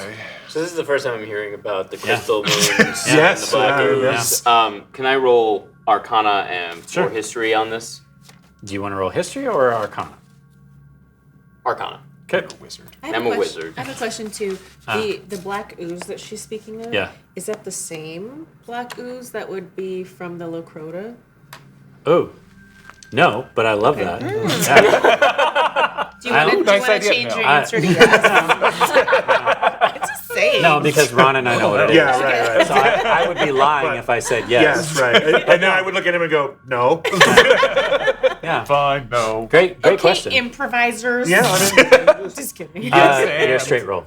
It also seemed to have burned down, right? Yes. The So- tower? Yes. So, just to help Saint out a little bit here, in her vision, she saw the ice crack apart, black ooze bubble up almost like tar. As soon as it hits the air, it bursts into flame. Flames hotter than Saint has ever experienced in her life. The dwarves that were there immediately were consumed by these flames, screamed out in pain in unison, and were snuffed out. In her vision, the tower starts to rumble and shake and fall, but she gets sucked up into these flames as well, Saint does in this vision, consumed by the flames, and the last thing that she sees are these two moons circling around each other that turn into crystal orbs, continue to circle, form into one crystal orb, float down to the base of the tower before it sinks, before it crashes, and that's the end of her vision. That Saint said that to you. Yes. Copy. So the orb, they went to the base of the tower, Correct. and then everything went under. Correct. Copy. Okay. What are you rolling for? it's history. You rolled a d12. No, I didn't. I rolled okay. that. Oh, sorry. No, I wish I did. Yeah. It's a 14. And you're trying to remember about the ooze from your... Okay. The only thing that's not interesting, the only thing that sparks your mind about her story is that the fire is so hot that when the ooze hits the air, it bursts into flames, and all of those people standing around it also burst into flames. You only know of one fire that's that hot, and that's hellfire. Oh, goody. And it would come from ooze? Well, you don't know. Yeah, that's the part. Yeah. That's just your vision. Yeah. The black sludge, like. You saw hellfire take a tower beneath the ice. Is that what it's called? Wait a minute. It's what it appears. Yes. Yes, it was quite horrific. And I was consumed by it as well. Saint. Yeah, well, it was just a vision, of course. It was quite frightening, but... All right. So was it the giants throwing rocks in the roof, or was it demons and hellfire consuming the settlement, or was it both? Oh, it was both. Cool. Yeah, so, no way but onward, right? But if we are to go onward, the only other building that you have mentioned so far in your vision is the tower. And the Yes. tower, you said, went beneath the ice. And then this I'm going to turn out to the ghost and say, and I hate to say this, but in this blizzard, we have nowhere else to go. So unless you want to bring the tower up out of the ice and make it... As you say that, the blizzard from the blizzard that seems to be where that figure was sort of parts a little. And what you can see is simply the top of what looks like the base of a tower that Okay. has sunk into the ice. I did not expect... I didn't No, expect appears that. careful what you ask for, There I guess. appears to be some breakage in the ice where you could climb downward. Tustin, did you know that was there? No. If he wants us to go and now we've got a place to go, I say we go. Well, wait a minute. Now you want to come with us? I found what I was looking for, and he's telling us to go. So Could you mend those furs faster? Yes, I can mend them very quickly, but one moment. Okay. You are welcome to come with us to the tower. There are probably all sorts of amazing dwarven artifacts for you to discover and bring back to your people. right, I see what you're getting at. All right, we just haven't made that decision yet. Okay, let's get to the tower. Let's go! Well, I need to make these furs first. I'm very How do you know cold. that my parents weren't murdered by a six-fingered man? Were your parents murdered by a six-fingered man? That's for me to know and you to find out later. Well, I am the first You don't man- even need an insight. It's clear that that's probably not the case. I'm the first man you've ever seen, so therefore I Quite a don't believe coincidence. that's what happened. And what I'm going to do is I'm going to sit down in the furs, and I'm going to start sewing and mending the furs. And I'm going to say, I am going to finish these furs. And by the time I am done with these furs, you need to have made a decision as to whether you're going to help us or hinder us. I'm mending. Okay. Great. So it doesn't take you much time, especially if there's others helping you, like handing you furs and what have you. Yeah. But you are able to mend together enough furs to give you one, maybe two sets of winter clothing. So two people could essentially wear these furs. Maybe a smaller figure and a human size or regular sized figure. What about Saint? They're not saying. If you combine the furs together into one big fur, then Saint could wear it. Octavius needs them too. What's Yeah. your exhaustion? Mine's non-existent. I have that heat pack. I'm good. Oh, right. And It's the three to be concerned about are KoKo, Octavius, and Saint. So your choices But I am- are one Otto, and one Octavio. KoKo, or a Saint. Wow. Why am I such a scapegoat today? It's because you sing good. Yeah. You could also give the heat pack to someone. Right. Oh, that's And true. wear You're the furs exhausted, to aren't you? yourself. Right. Yeah, you might. But then we still have one person out without a But we fur. could have Otto in with us. We could hold Otto. Otto's small. Yeah. That's true. I could hold Otto. Be tucked into one of the furs. It's not going to be effective. Oh, why? Yeah, well, Otto is small, but not a tiny mouse. You can just tuck in your In my jacket. mind, she was. Yeah, well, They, she's. he, they. He is still, yes, he is still 4 feet tall. He's a little. Well, if you get rid of your heat pack, though, then you'll be too cold. Yes, I know. So then, I don't want to get rid of my heat pack. Someone's going to be the cold person out. Now, maybe there's some more stuff in the tower. Yes. It's all right. I can be cold. no. I think I should be cold. Your exhaustion level. I know that you're not feeling well, and I'm a ranger. I'm used to being cold and in got an moldy idea. weather. Yes. I, as a ranger, I know a cantrip called Create Bonfire. All right? That's what this bonfire's from.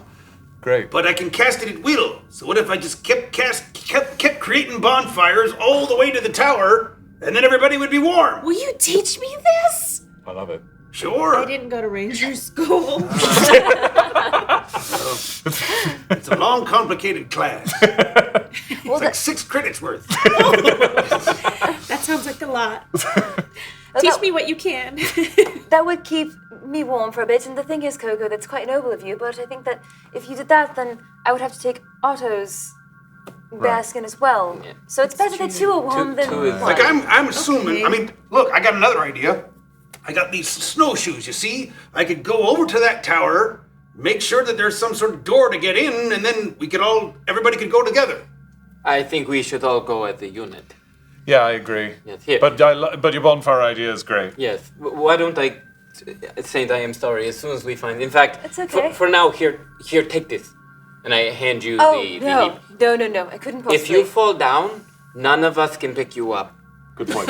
Capre says, perhaps Otto and I should stay here with the fire and keep watch in case the gnolls come. Okay. Yeah, that's a good idea. Are So you give sure? Of course, I will keep him warm. Oh, well then yes, then give KoKo the heat pack. Saint. Saint. The Sorry. heat pack, and we will wear the first. And this is Okay, are we ready? You'll survive. Let's take all the things we found yes. All right. and go. All right. Capre. Are you Octavius, coming? Stay here. Be safe. Of course, you can't get there without me. Bonfires.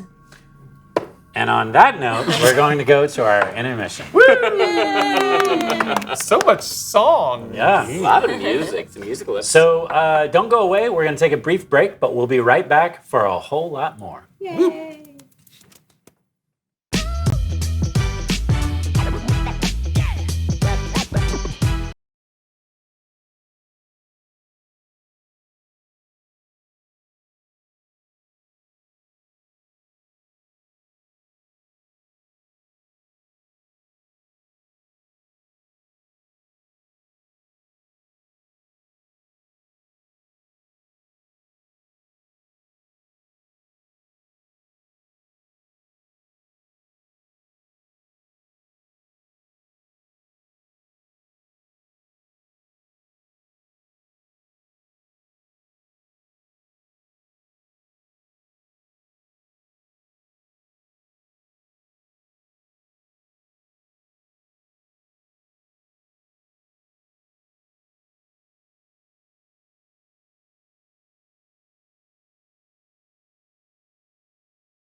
We're back. We're back.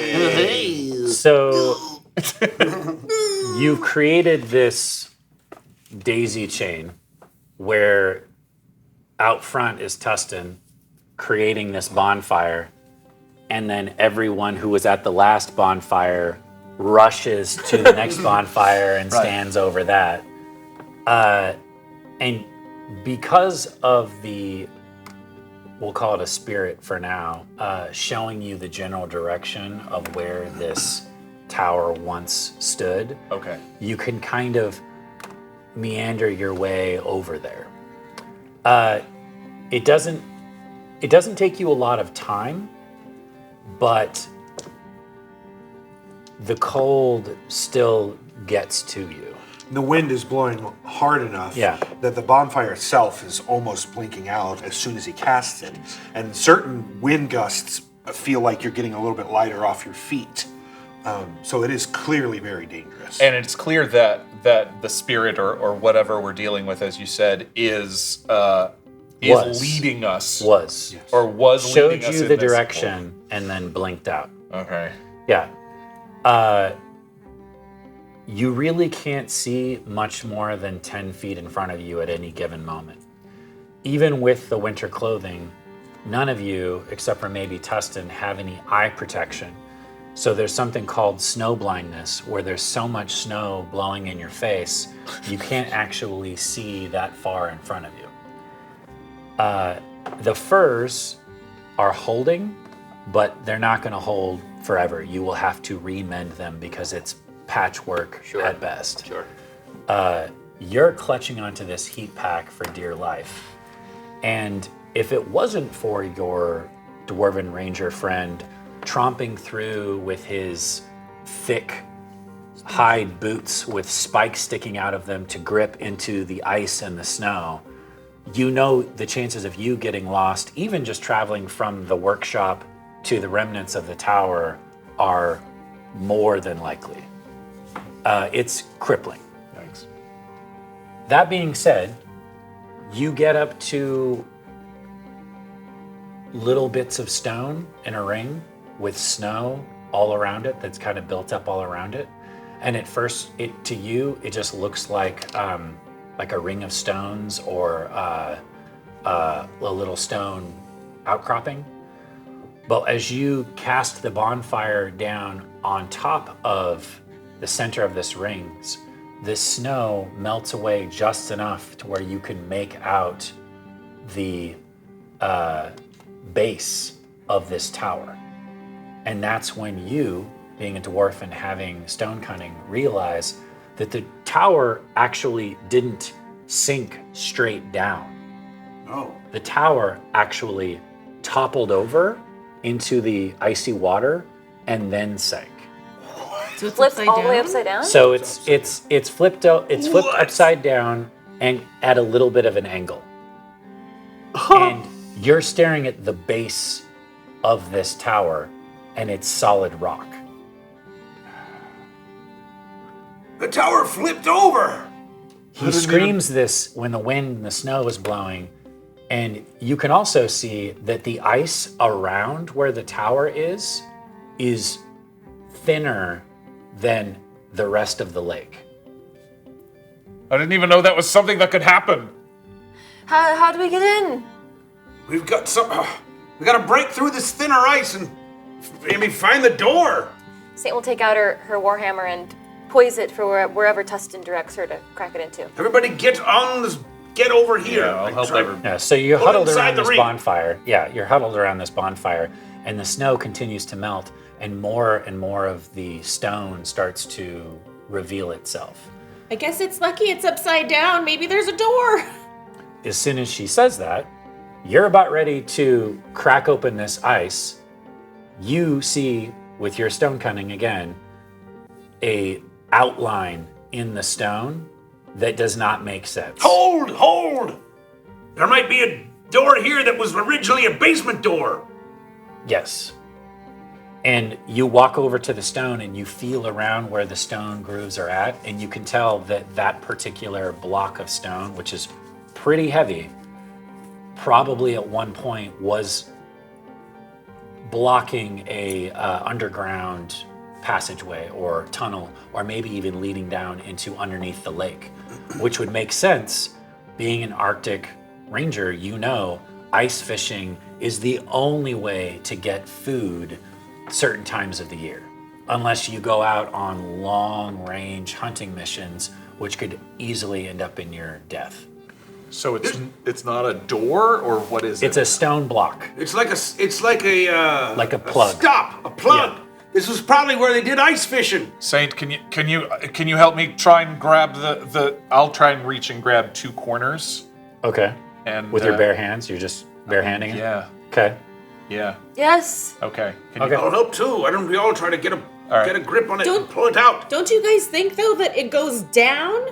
Because if you're inside the tower, you would pull up. You wouldn't push down. It would go into the water. She's got a point. She does have a point. I can't believe, with all my stone cunning, I can't believe I thought I didn't think of It's that. upside down. Let's She's jump on right. this thing. I got you. I'll teach you about doors. right. You teach me about bonfires. Sounds good. Maybe we stamp on it. If we jump on it, if it falls through, we're gonna fall with it. Okay, so is everybody jumping up and down on the stone? I'm standing off to one side, but going Definitely like that. jumping Okay. up and Oh down. my God! Yeah, kicking Okay. it Right in. in the middle. Don't break your I'm necks. going in.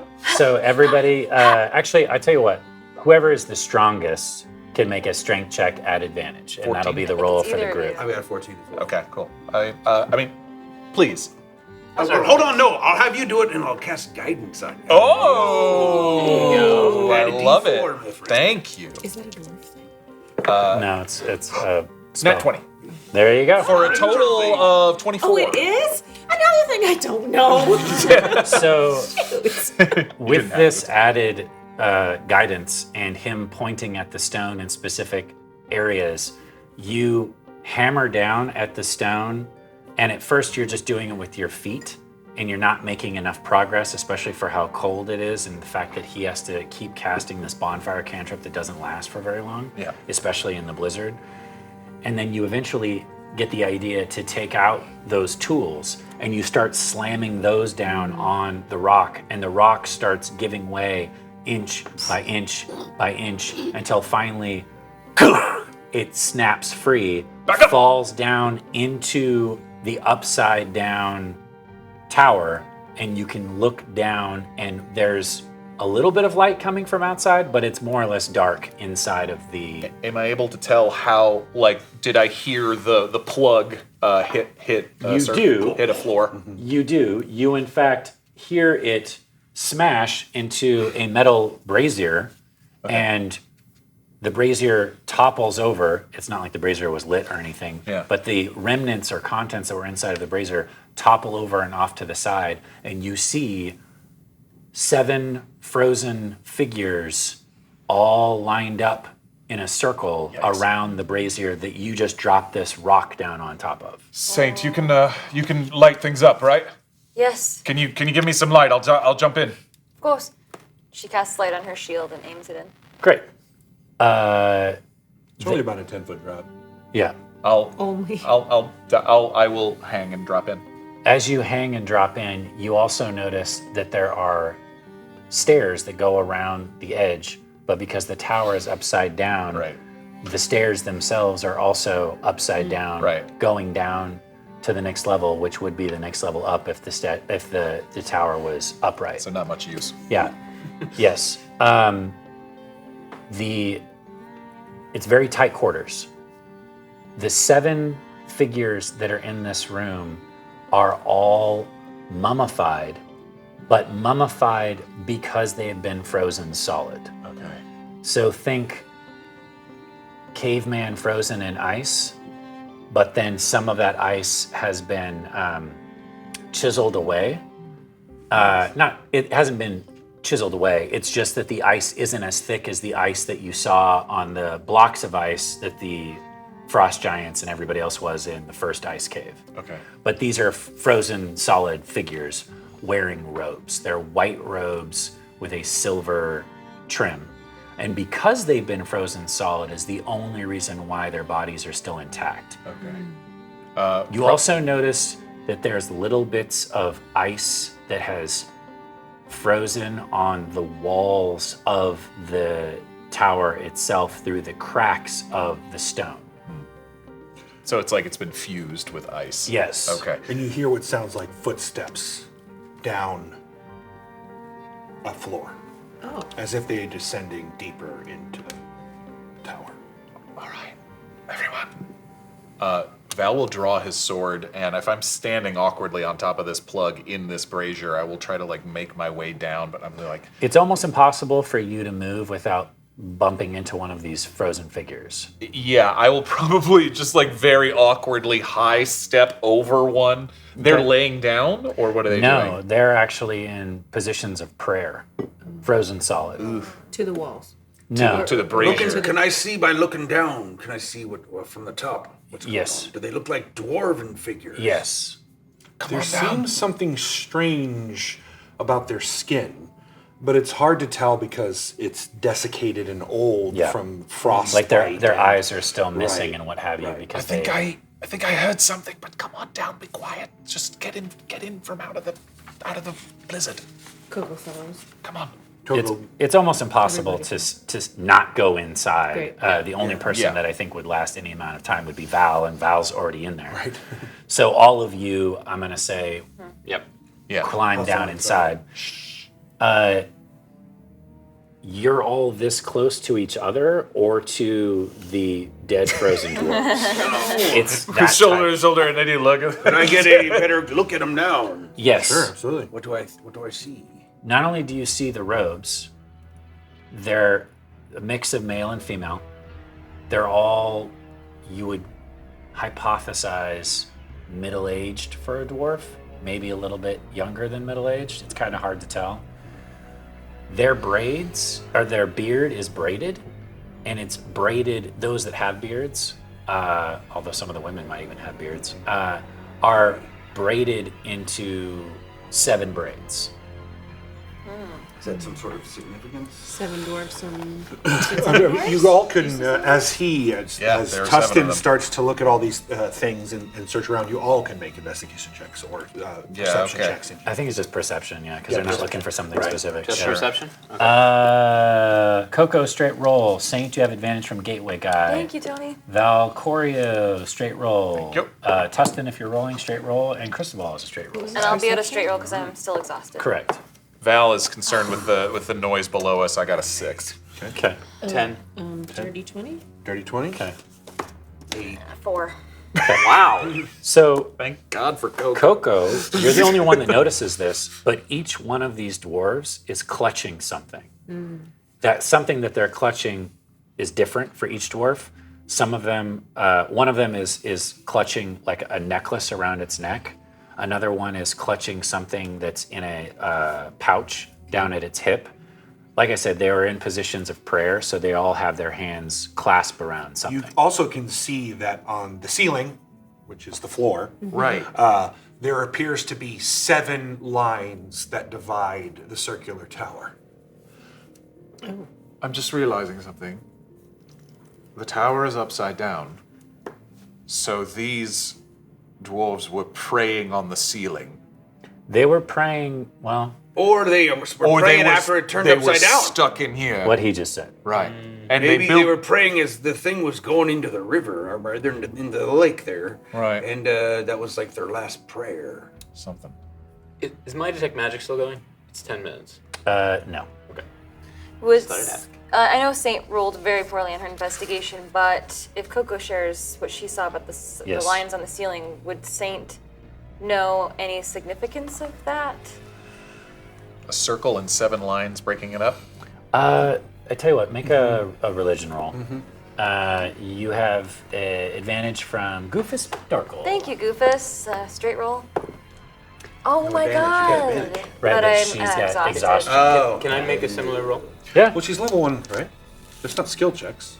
Isn't it? Yeah, it is. Is level it one. skill skill checks? I thought it was Yeah. abilities No. checks. It's same thing. Has anybody ever heard of 7 dwarves? Have I heard of these Go ahead and 7 roll dwarf religion. lines? Any advantage or no? No. Dwarves with 7. 17. You know that that is definitely a religious order. You know that much. You know that the Astral Dwarves have their own faith, and they have their own beliefs system. And some of those beliefs have transferred or trickled down into the other races. It's a little bit of a stretch, but you know that at one point, Thassia represented more than just storms. Okay. And people that still kind of worship the old gods, the old way, were much more apt to worship those 7 entities rather than Thassia herself. Does that make sense? 7 entities rather than Thassia. Correct. Thassia is kind of like the main goddess now that everybody worships. Right. But at one point, Thassia was not, and these elements were. It's very clear that they are praying to these. Could I make got a it. check as well? Sure. Religion? Sure. I will share this with all of you. I will say Yeah. the dwarves did not worship Okay. Thassia the way the current residents of the North Island do. They worshipped older gods, You, elements, if you were. sorry. You look over at KoKo. KoKo is looking into the hands of one of these dwarves, and it's clutching something, and she's able to kind of pull it out a little bit. It's the necklace. It's a silver necklace that is in the shape of a teardrop, and that immediately sparks in your mind the element of water. And then as you glance around at these other dwarves, each one is clutching something different. And if you actually take the time to go around, do you, to look to see which each one's holding? One of them is holding a piece of flint. You don't know what that could represent, but One of them seems to be holding what looks like a coin, an agate coin, with colored striations circling the center of it as it moves outward. another one has a golden brooch in the shape of a lightning bolt. There appears to be what looks like a bag full of a rock of some sort. Yeah. And then another one has a medallion that looks like a burning sun that's been beaten out of bronze. And Cristobal. the final one appears to be a dagger made of bone. And as you get closer, you can tell that the bone appears to be hollow. I'll let you have the 6-fingered gauntlet if you let me have these. I'm sure my clan these would be. They're of no use to you, but to my clan they're invaluable. These are our ancestors. I look to the group. I look for any dissent. I see no dissent. Yes, deal. I attempt to grab each one. Yeah, it takes you some prying, but even though they are frozen, their hands are still exposed. You actually have to like crack a finger or a thumb at to pry it out. Uncle. Is it possible to thaw them at all? Like, if I have the ability to have a torch, is that? It would certainly take a while, but you could stand there with a lit torch and. I would like to do. Okay. So I'm gonna say your 2 goals right now is to free these things, whether it's through heat or through force. But you managed to get the piece of flint, the gold brooch, the coin, the bag, and when you look at the bag and you open it up, you notice that there's bits and pieces of coal inside the bag. The medallion shaped like a sun, and when you take out the dagger, the hollowed out dagger, you notice that the cross hilt is also of bone. And that's when you realize that it's not a dagger made of bone, it's actually a large creature's fang that's been turned into a dagger. And the hollowness is the natural occurrence of the fang rather than a crafted But thing. this fang is 9 inches long. Wow. What are It's these? huge. Yeah, can we investigate the bone and see if we can determine what it might be? Or if it's of any creature that would be alive still. If anybody wants to make a nature check, I'll give it to you. May I? I'll do it. Be my guest. Saint, you have advantage from ow, my knees. Oh, my And knees, KoKo, you're at a thank you. straight roll. Oh, right. Oh, what? Oh. That one. One. Might Dropped the I ball. have some of your expertise help? I could give you guidance. Thank you. Lady, there you go. And Val, as KoKo and Tustin Good. Now roll that are D4 along with it. removing the things from these hands and lighting a torch, since you were sort of looking down at where the steps went, you can see what looks like the glint of some metal being shown, reflecting light from above. Like moving or just No, just as if it's a stationary? reflection of metal down. You can see sort of the glint of metal that's Wait, reflecting the torches, the torchlight. So there's metal in the floor. There's metal further down if you were to go where the steps the were, ceiling. into the second level. Oh, okay. Yeah, that was my question. So how is it? So there's a door, or what are we standing on? They're right hatches. now? Okay. But the hatches, because the whole tower is upside down, Yeah. the hatch that would normally be opening up so that someone could go down the steps is on the Right, ground. it's like floor, So yeah. you're going almost like, it's like one of those MC Escher Yeah. posters or pictures or paintings where you're kind of having to crawl down along the ceiling, which is your floor, to get to that hatch. Now, is the hatch leading down open? No. Oh, No. I Into the next level? I had that. But if it's closed and you open Yeah. it up and it's upside down, it would fall open, right? Right, but I didn't think that they would leave it. Perfect. Yeah. Okay. We've almost They got- would leave it. Valuable clue. Who's this they? What'd you get? 19. Okay, so you know that there are massive serpents that live in the swamps of the North Island. Yikes. And when I mean massive, I mean we're talking like the size of that Kieran that you saw earlier. Okay. Huge.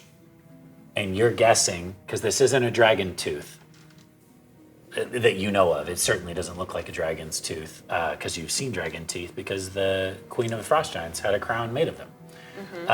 This certainly looks like a serpent's tooth. And it looks like dentist. the Well, I do have the tusks, so I the am. main the one of the two main fangs on a giant serpent's mouth. Okay. Yeah. Would this be rare then? Oh, extremely. In Extremely the rare? north, very rare. Even if you weren't in the North Umbra, if you were just in the jungles or the swamps of the North Island, finding one of these serpents would be huge. You don't find it, it finds you. Yeah, exactly. Do you know what religion this is, Tustin? I mean, what are they praying to? They are praying to the elements. There you go. What? Water and Yeah, this one looks like water. fire for flint, Flint. Lightning. souls for the earth, Lightning. Before Thatia, there was they worshipped the elements. It is the before. It's long ago. Okay. I'm like holding out my hand for the gauntlet.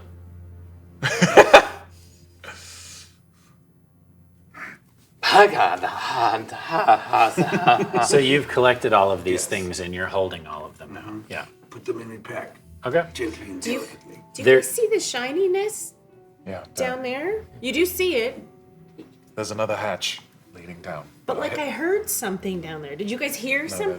this was footsteps or something.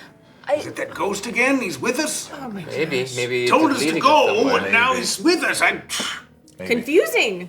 I don't want to be a bother, but I just want to just gently bring up that it might be desecration to take the holy things of your people away from where they last were. You know, they were praying, and then they. I think at this point it's far beyond the statute of limitations that you might say for desecrating. At this point, they belong in a museum back where my clan lives. All right, all right. But duly noted. Yes. All right. How do we get down to the next There, level? there is a hatch. You can open No, it. no, I know I that. will. Everybody. Shh, quiet. Okay. And I'll try to yank the hatch. Okay. This one's not as hard. Okay. With some Or push it prying down, and some yeah. forcing, I'm you. really glad that those didn't come to life, by the way. The minis had me nervous. I'm just saying. Well, there's not Thank a you lot of for room to fight. Putting that out there in the ether, by the way. Thank you. So you push the latch or hatch door down. It opens up, and at first you don't really see anything of note. There's nothing directly in front of you, but when Saint comes over and casts the light down, that's when you see the walls of this room are a beautiful metallic mural.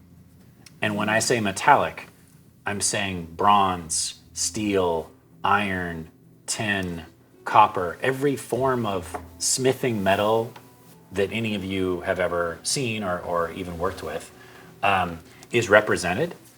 And the mural depicts dwarves and giants in various poses.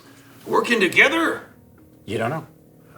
You said mural. Is it painted on the metal, or has the metal been worked? And The metal itself has enough color to it. Wow. Even if it was painted, Wow. the paint would have worn off a long time ago. Sure.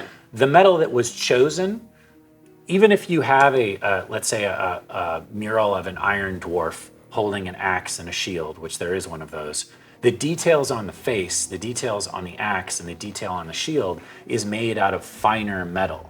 So that's when you would mix in your tin or your bronze or your copper, because it's softer and easier to work with, but not as strong, so it wouldn't hold up for the rest of the structure. It's various metals and alloys, and in some alloys you can, in fact, use particular elements to make that alloy colored. And so there are various shades of gold and copper and tin and all fashions. It's very, very well intricate and beautiful. I'll hold up a hand for just a moment and just try to listen again and see if there's any more footsteps or anything else like that. You hear more footsteps, what sound like descending stairs. So not in this level, below even. Sounds further. like it's, as you come down, it sounds as if it's continuing to descend. So not in this chamber. Not in this chamber. I definitely heard that too, Val. But look at the walls. Hey, everyone, real quick. How are we going to get back up? And I point at the 10-foot high ceiling that we've come through the latch. Oh. Can you boost us each in the, like, how are we going to do we need to move Yes, up? well, there's only a 3-foot gap between the top of my head and the ceiling. Maybe so we no should problem. tie a rope off to make our lives easier as don't we y'all go have a further 50-foot down. rope? I do. I have Yeah, rope. do. That's I a good have idea. Why rope. don't we use I some have of that so rope? much You all rope. got I'm going to bow to the experience of the Rangers, but it was Do just any a of you, that's great. So you can definitely lift someone up so they can get up to the surface level. Does anybody have a hammer and a python? Well, you have a hammer You have now. a hammer. We have a Does hammer anybody now. have a python or something they could use to hammer into the top of the stone to tie the rope off on? I don't think I Tiny do. needle. no. No, I don't. I mean, we Do we still probably have that does it- crowbar thing? would the Not unless you brazier hold if we tied something to it? Those of you that are smaller, yes. Those of you that are heavier, no. Got it.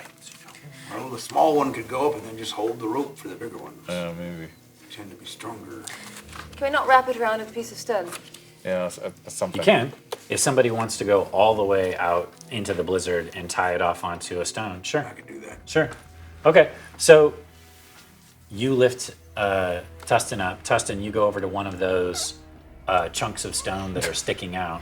You wrap the rope around it as good as you possibly can and tie it off. Give me a sleight of hand to see how well you are doing with that. Straight roll. Oh no. Tustin, do you need some help? Aye! Okay, I'm coming. You might say I rolled a natural one on this. You know, if that was the phrase that people said. It's very this time unsane. in universe. I understand. It's So- very cold. So what happened is you essentially tied the rope across the top of the rock, and it didn't take much pull for it to just slip off the top of the rock. Oh, so go it wasn't ahead. that he was bad at it? Well, It I means don't I know. was unlucky. Go ahead and give me a sleight of hand. Hey. Yeah. Is that something in Yes, here? plus Oh, three. right there. Plus Plus one, 3. Yeah. 22. So, with her help and some specialty knots, you're able to tie, kind of crisscross the rope around 2 stones and then drape it down into the hole. It takes up more of your rope to do this, but it's definitely strong enough now to where even Saint could pull herself up with the full amount of weight that she has and be able to get out. In case we have to leave quickly, I just thought it might be better. Oh, I it's a think good it was idea. a great idea, and I know it takes a little extra rope, but I have a lot of rope. I put some knots every once in a while for like notches so we could climb it. Great. While this is happening, Brilliant. I think Val is still listening to these and has jumped down into the lower chamber that we just opened for us, Right. and is still trying to and I will put my ear to the hatch leading down to see what I can hear of these footsteps because it's annoying me. Sure. Make perception. Yeah. Straight roll. Yep. 15. For the life of you, it sounds like chirping or like bird song. It doesn't make any sense. Why would that be coming from inside of a frozen tower underneath ice in a lake? Hey! Hello? Who's down there? Hello, do you hear me? No response. There is another hatch, though.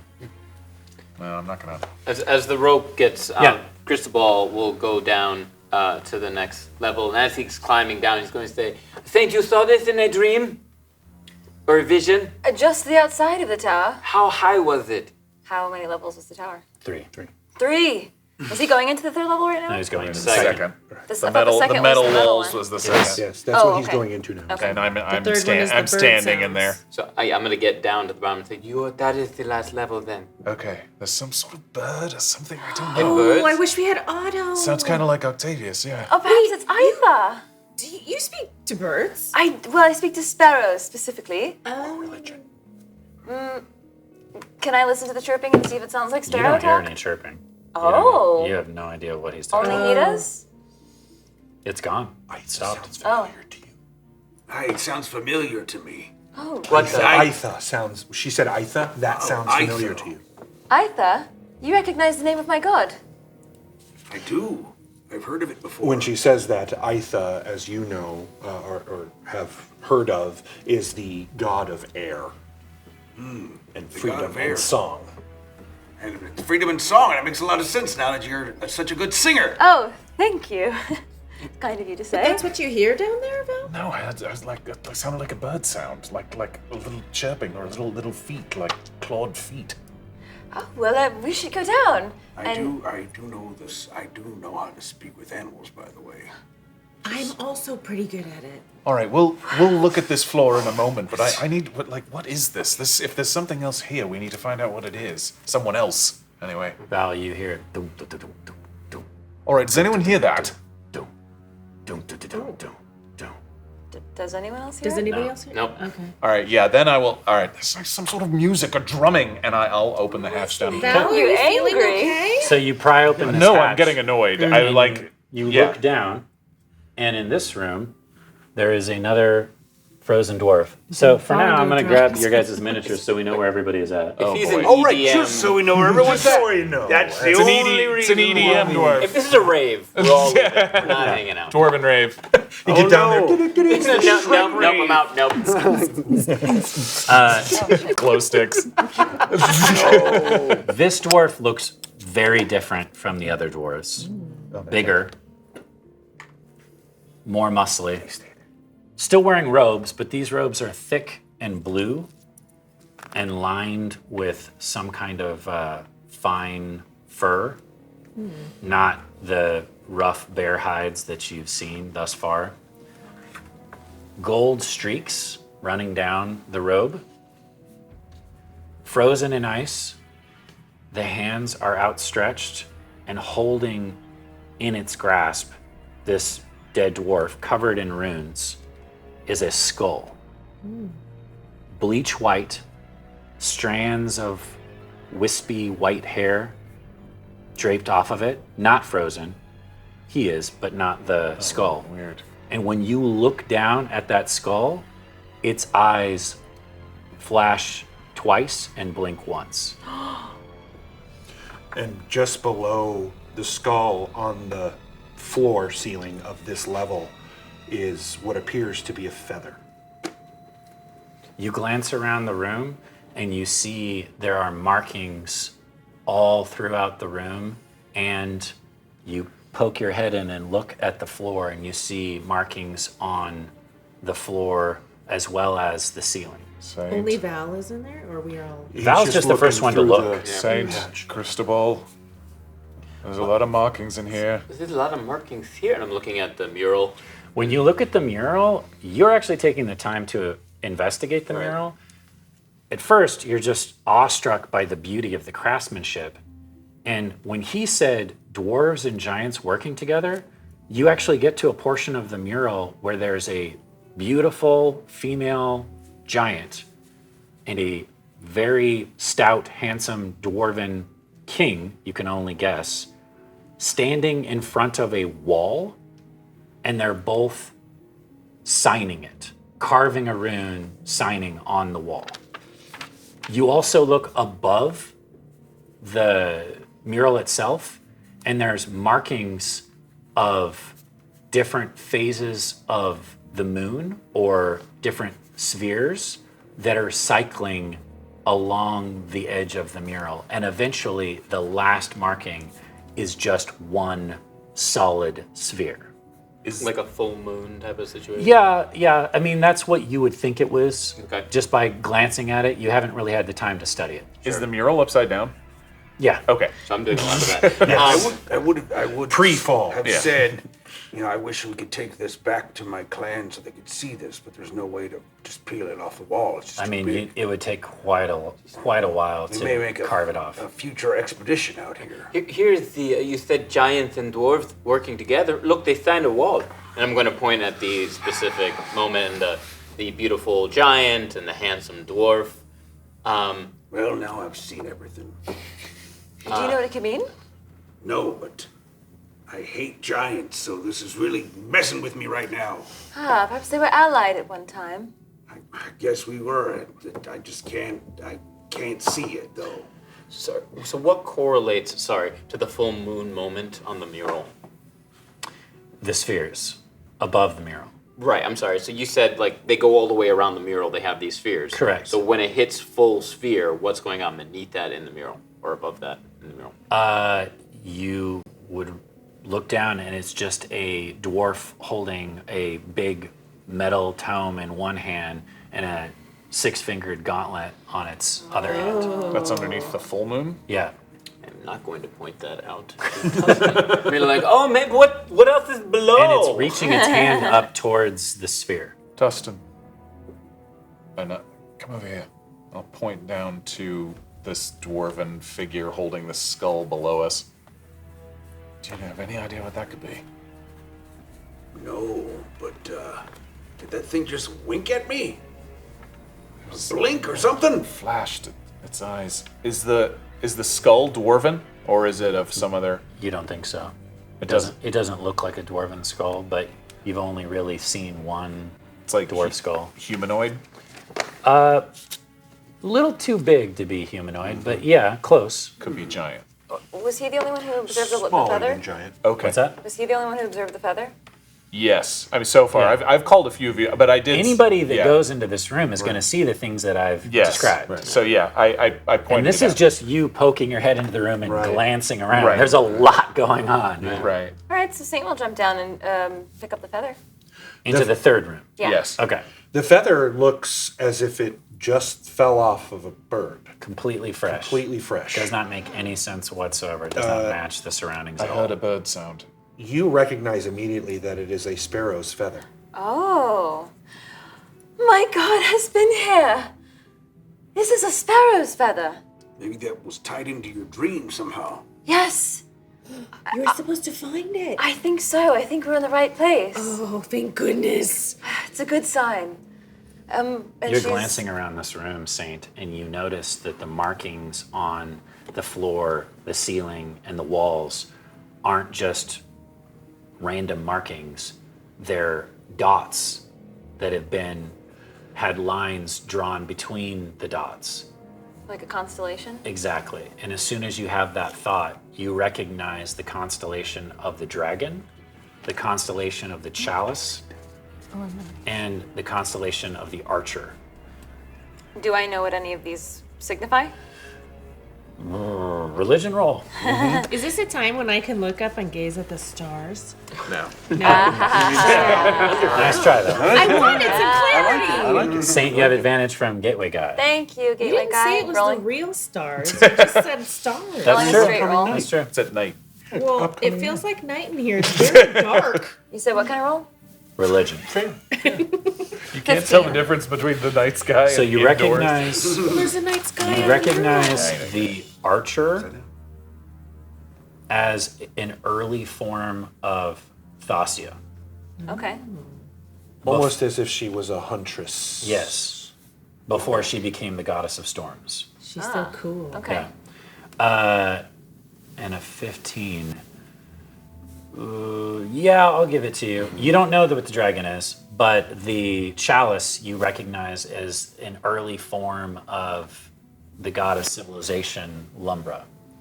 Ah. And the reason why is because the chalice, the way it's formed, is it actually looks like two sides of the same face, one dark and one light. Oh. Two sides of the same face. Okay. So Saint says, That's before Lumbra went mad. "Oh, Lumber went mad. Yeah. What happened there?"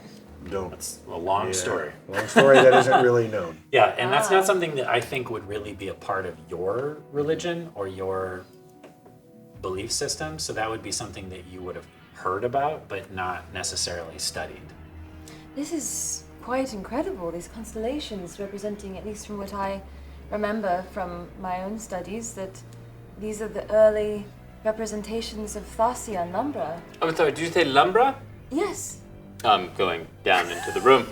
So you were totally absorbed Yeah, in this like, look mural. at this mural. And then as soon as you get down into the room, you don't even have to really study it for too long, but you recognize the chalice. And as you look at, you remember staring at your mirror for long periods of time, the backside of your mirror has that mural of the two structures, which is very similar to the way this chalice is formed, but instead of two faces in your mirror, and the carving on your mirror, it's the two buildings. The archer, the chalice, and the dragon, they're on the walls. They're all over. Oh, okay. Got it. They're spread throughout the whole room. Repeated over and over. Not repeated, Okay. just it's like it's like if you were to do a mural on a wall and you didn't have enough space, so then you continued it onto the floor and the ceiling. Got it. I'll pull out my mirror and be like, look, look, and I'll show the back, which has the two buildings that emulate the design of the chalice of Lumbra. This was the mirror that my lady gave to me, which took me here. Was this mirror of Lumbra? Well, that and the evil magic of the Baron Medula. But and I'm going to be like showing her the mirror and showing the. May I try something? Sure. So she casts light on Cristobal's, one of his jewelry, one of his rings. Sure. So I'm going to cast this on you, and I was thinking perhaps you could shine it in your mirror and then cast the light onto the constellation and see if anything happens. Sure. If there's a connection there, perhaps? Yes, of course. I mean, I've been told this mirror is. I've learned that this mirror is for channeling. So. Or perhaps if you looked into the mirror at the constellation, something might reveal itself. Sure. Wonderful puzzle. Sure. I'm going to first. I will look at the mirror with the constellation behind me, see if I see anything. No, just the reflection of the constellation. I'm going to take the ring that is glowing now and use it to kind of illuminate the room utilizing the mirror. Okay. The light reflects and illuminates the room, which causes the constellations to glow ever so faintly with the light reflecting off of them, but it's not like a magical glow effect. Yeah. It's as if the markings of the star are painted or part of metal disc itself. Make a perception check, Cristobal. Well, It's a good idea. I am newly ordained as a cleric, so I really, it's just going off of instinct. Okay. You can also make a perception check since he's using the mirror in front of you. Okay. Advantage from Gateway Guy. Thank you, Gateway Guy. You're the best. Straight roll, because I'm exhausted. Yep. Ooh, baby. Dirty 20. Okay, so there's a moment when he's whipping the mirror around, trying to get the reflection to happen, where you look into the mirror reflects towards the figure holding the skull, and both the skull, its eyes flash twice and blink once, and then the head of the frozen dead dwarf goes in the reflection. And then when he moves the mirror, you look over that way, and the body hasn't moved at all. I was gonna say, I think Val, while all of this has been going on, Val has been like looking like basically almost a little mesmerized at the skull and the thing, but I hear them react that way, but I don't see it move. No. So we only see it in the reflection of the mirror. You saw it in the reflection of the mirror. What, Cristobal? What? So the light thing isn't quite working, but come here. And she kind of pulls him over and, hey, hold up the mirror to this corpse. You want me to hold up the mirror Yes, to I saw the face move. In the reflection of the mirror, perhaps there's a message for us. And she holds up the feather. The Expectantly. skull's eyes flash twice and blink once. Are Tustin and I still in the upper level? In the second level? Or are we there now? I would assume at this point you guys have gone down, but you can be wherever you want to be. We are still in there. Right? Yeah, whatever you like. Okay. Yeah, if you want to move down, then It's moving down. real tight. It's getting tight. Real tight. Maybe they can answer yes or no questions by blinking. Right. Do you have any One questions? means yes and two means no. This is your ancestor. Or two means double yes. I can't remember. Well, perhaps you could tell them what the blinking means to you, and you can ask the questions. How wonderful! So, One thing I forgot to mention, death. kind of a big deal. Yeah. Just realized it.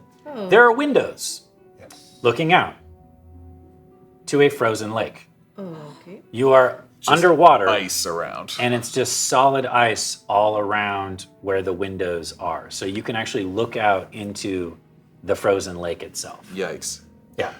Also, one eye is purple and one eye is green Of the skull. of the skull Yep. when it flashes. That rings a bell. Yes. But it's the color of me, purple and green. Well, yeah, but we also knew a bear not woman what it whose is. eyes were purple and green. Were they purple and green? I thought they were. One was Oh, I gold. wonder if it's one of the. Oh, was One it? was gold. She had two different colored eyes. Yeah. That's what I thought. Was it? Well, you do remember Ursula when she took one of the forms of constellation. Was an archer. Was an archer. Yes, I remember that Yeah. for sure. You don't forget that. Do I remember? I mean, it was only like yesterday that this happened. With the color of her eyes. Katie's character? Yeah. Ron's gonna have to look that Yeah, I'm up. gonna look that up real quick. Okay. Because I don't know right off the top of my head. Ursula. Yep. Yeah. We can continue going Yeah, you while can. he's looking that up. So I'm By the way, there's also like remnants of a desk and Right. books and arcane and priestial or divine remnants of braziers and censers and incense and what have you, like little bits of those things that have been left behind. There's so much here. I'm going to hand the mirror to you, Saint. And then I'm going to pull my lamp out of my pack and I'm going to light it. And just so there's more light in the room. Sure. Still the light on your ring. If you I like. know, but like I feel like there's so much to see here. I wanted to see more. And then I will look at the dwarf and the skull with you as you're doing this. Does this dwarf look like the dwarf from the mural upstairs? Possibly. Okay. Hard said to that- tell because it was all metal. You said the eyes of the skull were purple and green? One Correct. is purple, one is green. How does it have eyes? That's a skull. It glows. The glowing part. Oh, is okay. No, so there's yeah. literally like a glowing light inside Correct. the eyes. When it flashes twice. Got and it. blinks once, Okay, yes. got it. So Yeah. there's not like there are eyes in the skull. Ursula's scratch eyes are blue and gold. One is Okay. blue, one is All right. Okay. So, force of cosmos, force of nature. I don't know what that is. But I'll take the mirror back from her and I will do as she suggested. I'm looking at the dwarf through the mirror and seeing if anything is happening. So you're just doing like one of these where you're holding the mirror and looking at the dwarf? Yeah. Okay. We'll get back to you. Awesome. What's everybody That's else always doing? good. Don't like that. I think while he's doing that, Val is probably using his dagger to like, is the skull fused to its hands? It is not. It is the only thing that is not frozen. Everything in this tower is frozen except for the skull. And as you get closer to it, you can feel there's a little bit of a heat coming from that. In particular fact, skull. because his hands are touching the skull, where there would have been frozen flesh is bone. So it's almost like his bony skeleton hands are holding the skull. Okay. And you said it has hair on it still. Wisps of white hair that are thick like wire. KoKo, I think I'm gonna take it. Oh. Careful now. What are you gonna do? I've never known I don't- anything good to happen when someone just takes a skull off of a dead Yeah, but I body. don't know. like But this a thing has booby been trap. winking at us for like ever since we But walked in. anytime somebody winks But at I'm you, just does that mean saying- you should take it? No, I'm It just feels saying we've really been, wrong. we were led here feels by wrong. we were led here by the gods. It And flashes this is- twice and blinks once. We were led here by the gods, and this certainly feels like the most important thing that I've seen. But it doesn't mean you should take it. Maybe not. I'm just. What else am I supposed to do? And I'm literally like, I'm using my dagger to like lift. Like, look, I could take You don't it. even have to use your dagger. It's just resting. You could just. What do you think, Tustin? I want to ask a question. So, does it look as if all these rituals were performed after the tower was turned upside down, and like Some, all the yes. desks are in place as if it was all upside down already? Some yes, some no. Well, because the skull's Imagine fresh. imagine as if Ish. you would have figured this out already because you're the one that I think thought of this in the first place, if I remember correctly. For sure. Imagine as if the tower flips upside down, goes down into the lake, and you only have a matter of seconds Right. before the water rushes in slushing in, and yeah. and you drown, or the tower breaks apart, or who knows what. That's how much time you think these Astral Dwarves had to act, which is why all of the clerics are in those prayer positions, because that's all they had time to do, and he's holding this skull. That's all he had time to do. Everything else has been thrown about in this room and flipped about because it was, even if it was hung on the wall or whatever, it would get flipped upside down and dumped and shattered and thrown all over the place. Gotcha. But that's why the murals are also intact. And you are having to flip your head upside down to figure out what the murals even are. Do I get the sense? I mean, I guess it's like a check for traps roll or something like that. Is there anything connecting the skull to the hands? You mean like a tripwire? Yeah. Hey, it's you're the something. reason this is the question. I mean, Just because I play a rogue it doesn't mean that I'm going to and our rogue isn't here, so yeah. Bad cop, worst cop. So you can search it if you want to make an investigation check to try to figure out if Val, it's trapped. this thing has been winking and blinking at us. I'm Sure. Yeah, I'm Flat definitely. roll. Okay, cool. Investigation. Yeah. Nat 20. Okay. You do not see any kind of physical wire or tripline or trap or anything. You don't even see anything that's like holding the skull in place. You're surprised it hasn't fallen out of this creature's hands by now, or this dead dwarf's hands. I will look down at the skull and say, feeling very stupid, saying, "Are you where the drums was coming from?" Okay. You say that. Getting back to you. Oh no. You're looking in Just the said mirror. the head moved. So I was like, oh, okay. You're holding the mirror. You're looking at this dwarf's face. Its eyes begin to open, even though it doesn't have eyes. They turn into dark brown, tired eyes. The mouth opens up and breathes out. And you're the only one that hears this. In fact, come here. Wait, not me. Whispers? Whispers! What about me? I gave you the mirror. Whispers! Going. Come back here. Where am I going? Ron, you can run them for a second. Okay, great. You guys are wearing microphones. Gettysburg Address. As you look into its eyes, the purple, it flashes, but this time the purple doesn't flash purple. It flashes a rainbow color, almost like if you took a prism and shined a light through it. Whoa. It would be like that color, and only you see that. But the green is still green. But the green is still green. All right, that was different. Green stayed green. Purple turned into a kind of a rainbowy, prismatic type of deal. Is it trying to answer questions? I think this thing might be intelligent. Someone ask me, give me something else to ask it. What about you? Tustin, these are your ancestors. Ask them something. Well, I know. I feel like that skull is a bear person skull. You know. Oh, no, Osaka. Yeah, right. Right. Yeah. We met some of them. It's lacking the fangs of an Ursaka. It is that size. It is certainly big like that, but it does lack the. Does it look like the fangs were pulled out? No, it still has teeth, and it still has its teeth, but it doesn't look like it's elongated like a muzzle, right? Maybe we can ask if it's all right that we take it with us. I mean, I don't know if I'd trust it, but... Take it and die. If it's what? Sorry, what? Take it and die. Oh no. That's good enough for me. Yeah, We're not taking it. We're not taking it. I'm sorry, why are you saying that? Because when I held up the mirror like you told me to, the eyes, they looked like your eyes did earlier. They were old and brown and sad and tired. Ah, the wee And ghosts. yes, and the mouth opened and said, take it and die. Okay, then I won't take it. That seems to be our answer. Well, then what is the dream trying to get you to take? A feather? Saint picks up her little sparrow feather and she sits down on the ground, puts her warhammer and her shield down, and she holds it in front of her, almost very childlike, stares it down and says, "Why are we here?" The feather begins to, almost as if it wants to break loose from your hold. Do you want to show me something? It feels like it's trying to yank from your grasp. She lets it go. It begins to float in the air, and what you see, drawn in what look like wisps of air, it says, "Take."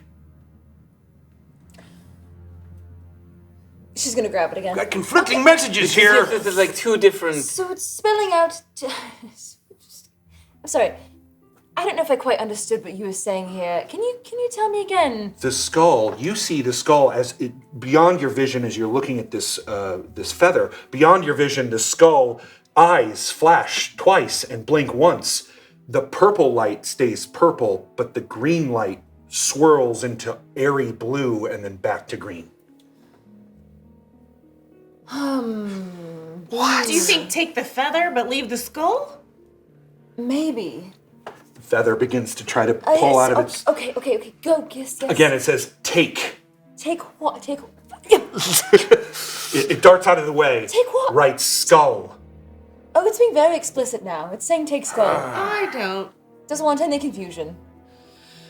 But the skull doesn't want us to take it. I don't know, I'm more prone to trust... The dwarf. The dwarf said, dwarf "Don't said take don't it." take I'm more prone to trust the sparrow god than this guy who... Then the dwarf, even though we're in a dwarf tower? It seems like a bit of confirmation bias. This is your god. This is your vision. True. How do you feel about it, Tustin? Very conflicted, but I also feel like, if there's... you're here for a purpose. And if that purpose is to take this skull, it's not a dwarf skull. It is a dwarf holding it. I don't know. Flip a coin. Take it. Don't take it. I'll be backing you up either way. All right, everyone, let's search the room. Last thing we do before we leave is take the skull, all right? Okay. Fine. I'm gonna throw as many books as I can in my bag. Yeah. Let's... They're remnants Metal? of books, but yes. Mend. Book. Mend. Book. That'll Wouldn't work, mind a couple that'll of work to a those degree. books now, too, We'll go through them back at the workshop, maybe. So you gather up as much of the scraps as you possibly can, and the items that you're finding are for the most part either arcane or divine, but they're mixed. Does that make sense? Yes. Okay. But you gather up as much of this stuff that's in this room as you possibly can that isn't, a mural or fused to the wall or something. We along all do, those right? lines. Yeah, you can all collect the belongings that are in here. Sure. By the way, Cristobal, do you have a spell or something that's like a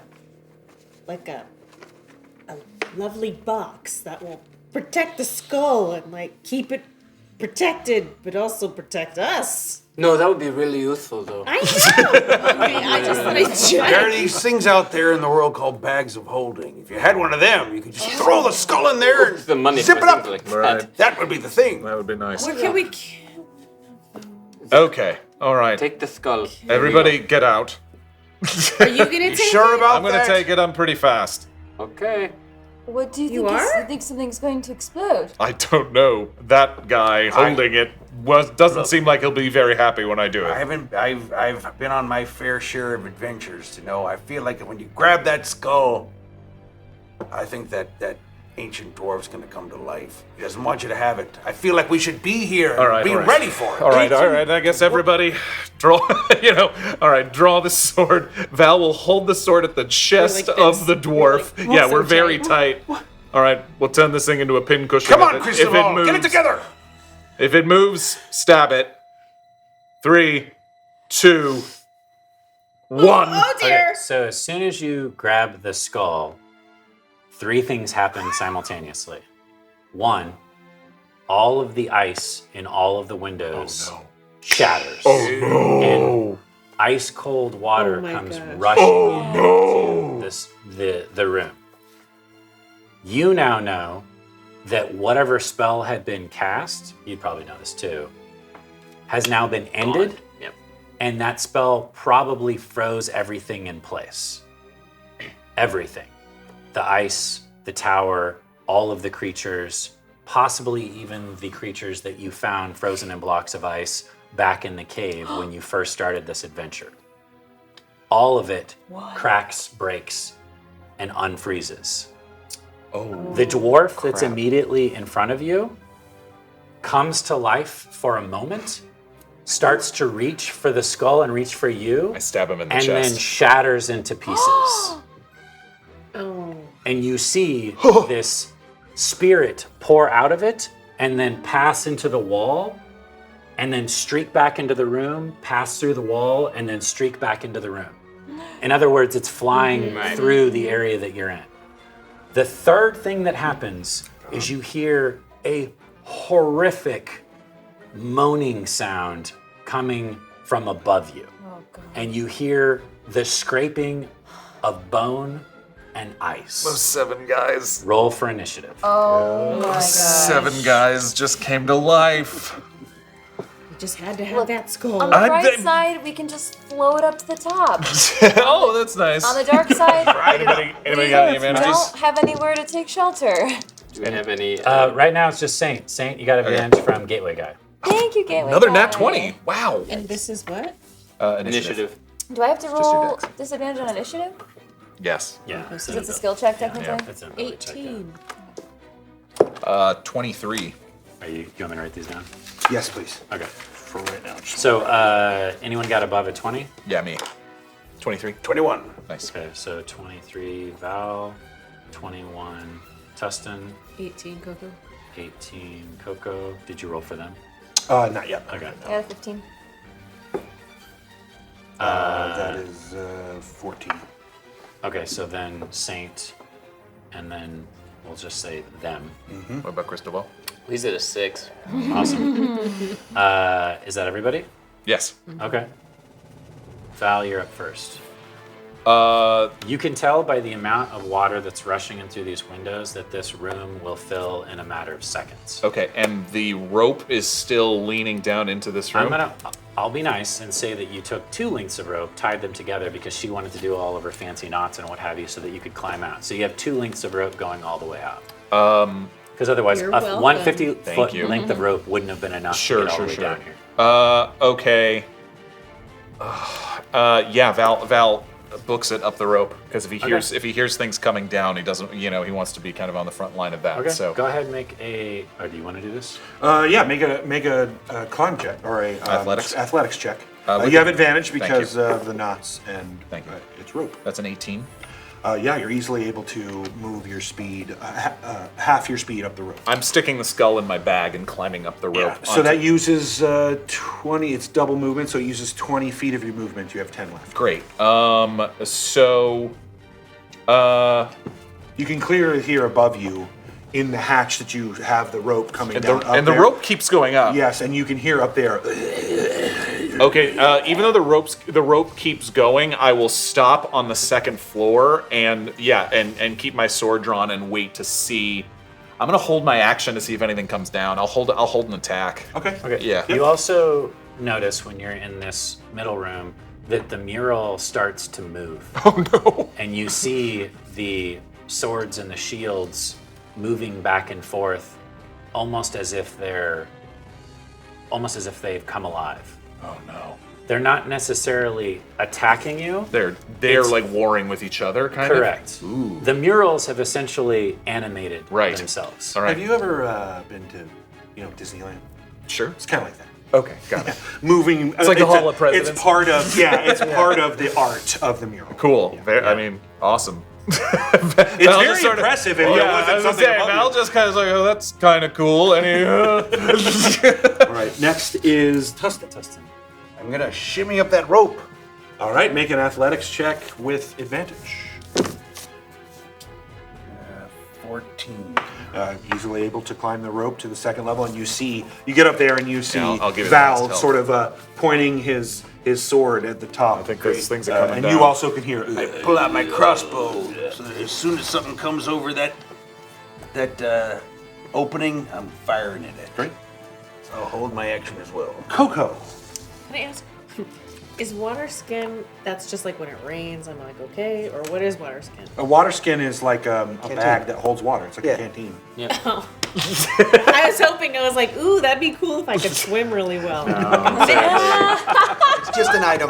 yeah, exactly. That is like it's a magic just what item you that hold gives water you water in. skin. I kind of want to make that I up. know, That right? should be a Like I spell. really do That now. should definitely be a spell. I cast 7th level water skin.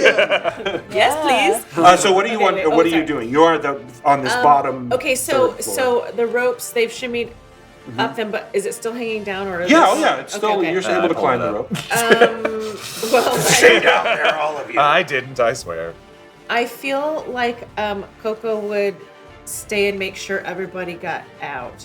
Okay, so you're going to assist. I mean, it's pretty clear that you've already really done that. The knotted rope, is making it very easy for people to climb. Yeah, but they're still there. They're Right. you can't see them. You can just really hear them, and you just see the two above you, kind of. No, but aren't I'm sorry, Saint Otto and Capre are not here. They're not up- there. Okay, yeah, they're up there. Okay, They're in the workshop. And then In the workshop. Saint is still down. Saint and Cristobal. Saint and Cristobal are still on the same floor you.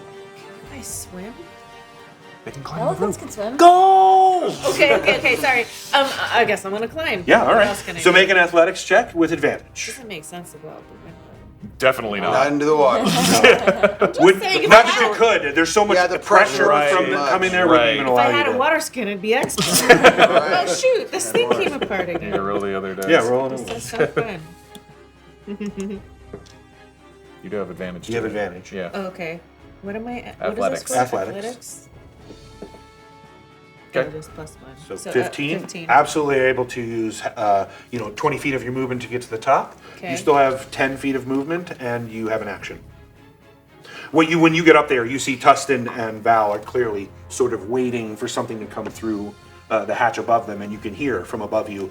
If you want, you can hold your action, which is what we're doing, until you see something. It's like if I'm going to attack when I see a zombie head peek over the corner. Okay, I'll wait.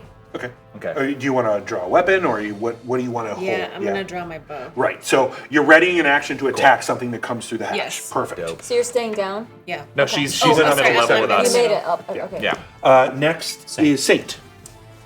Is there still, so there is room for me to climb up the rope Oh, yeah. now? Yep. And that's taking our full action to It's do that? double movement, so Most of it's your movement. 20 feet to get up there with a successful athletics check.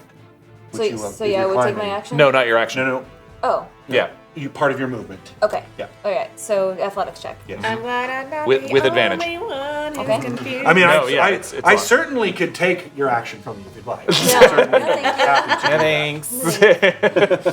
All right, so I'm rolling an athletics check. Yep. I have advantage. Because of the rope. The rope is Because of not. the rope, so I'm rolling it a straight roll. I mean, using Once rope again. at all gives you advantage on athletics check, but that's not a special skill. Okay, that's 17 plus 4. All right. Oh, yeah, All easily. right. Easily able to shimmy up the rope for 20 feet expert of your movement. rope You have 10 climbers. left and an action. Come on, Chris. Oh, sorry. Come on, dude.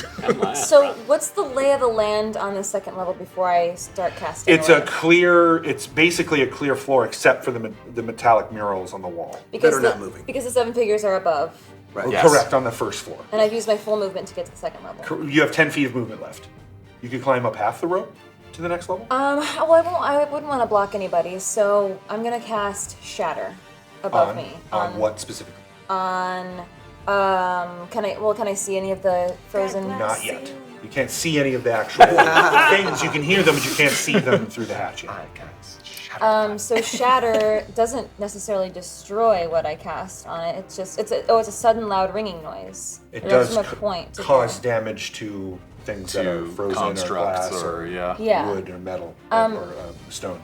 So I'm trying to get within 10 feet of what I anticipate is the ring of animated. We don't know that they're animated? We do. You can hear them. Okay. You just can't see. Not a good sound. All right, so Dwarves are making that? Never. Something above you is making that okay. sound. 7 I was like, why bodies do they that we sound like passed. that? I have a good Probably. idea of where they are because we already passed through this room. So I'm going to try to just cast it on a point I can see that would be in the middle of what I think is up there. So maybe the top of the You can probably see a trapdoor. part of the pretty wall small room. that's into the second room, and you could target it there. What about the edge of the doorway? Sure. The hatch? Yeah, the Yeah, hatch. absolutely. You could target To the make edge it of the bigger? hatch. No. No, but just yeah, but I guess this spell might do that requires too. me to pick a spot, but it's going to emanate a loud ringing noise that will like shatter anything that's within a 10-foot radius of it. That's cool. Yeah. So con saving throw for anything within the. anything that's within 10 Right. feet. The stone is stone, and it is very cold, so your shatter will affect the stone as well. The stone of The ceiling that you're casting shatter on. It'll break up the floor a little bit. oh, okay. Go ahead and make your damage roll, and I'll make the con checks for the things Whatever that are they affected are. by it. Yeah, what's your DC? My spell save Yep. DC is 13. 2 pass, 1 fail, and it's a 10-foot radius? Yeah. Okay, I'll give you 1 more. And that one also passes. Jeez. Dang, so they'll only take half damage. Ooh. Good roll. Except for that one, but so that's 16. 16 total damage? Yeah, 16 thunder damage. All right, thunder damage, which is 32 on things that are because they're double effective on things that shatterable. Everyone on the second level make a dexterity saving throw. Okay. As the ceiling crashes in on you. Wait, I'm sorry, what's a thunder? Thunder damage. It was the Thunder type of damage. damage that her spell. Spell. makes. It's Then the lightning strike. And we're just flat. Yeah, do we have any advantages? Looks like Saint is the only one that advantage. okay. Dexterity saving throw. Dexterity saving throws. Advantage from Goofus McDorkle. Saint. Saint. Nice. 16. I'm sorry, 15. Oh, I need to roll this 20. too? Aren't you on the was it this second one? floor? Oh, Yeah, you dexterity. are. Oh, plus 5. You're bringing the ceiling down on our head. Yeah, but I'll cast it, so 15. I know where it's 24. Pass.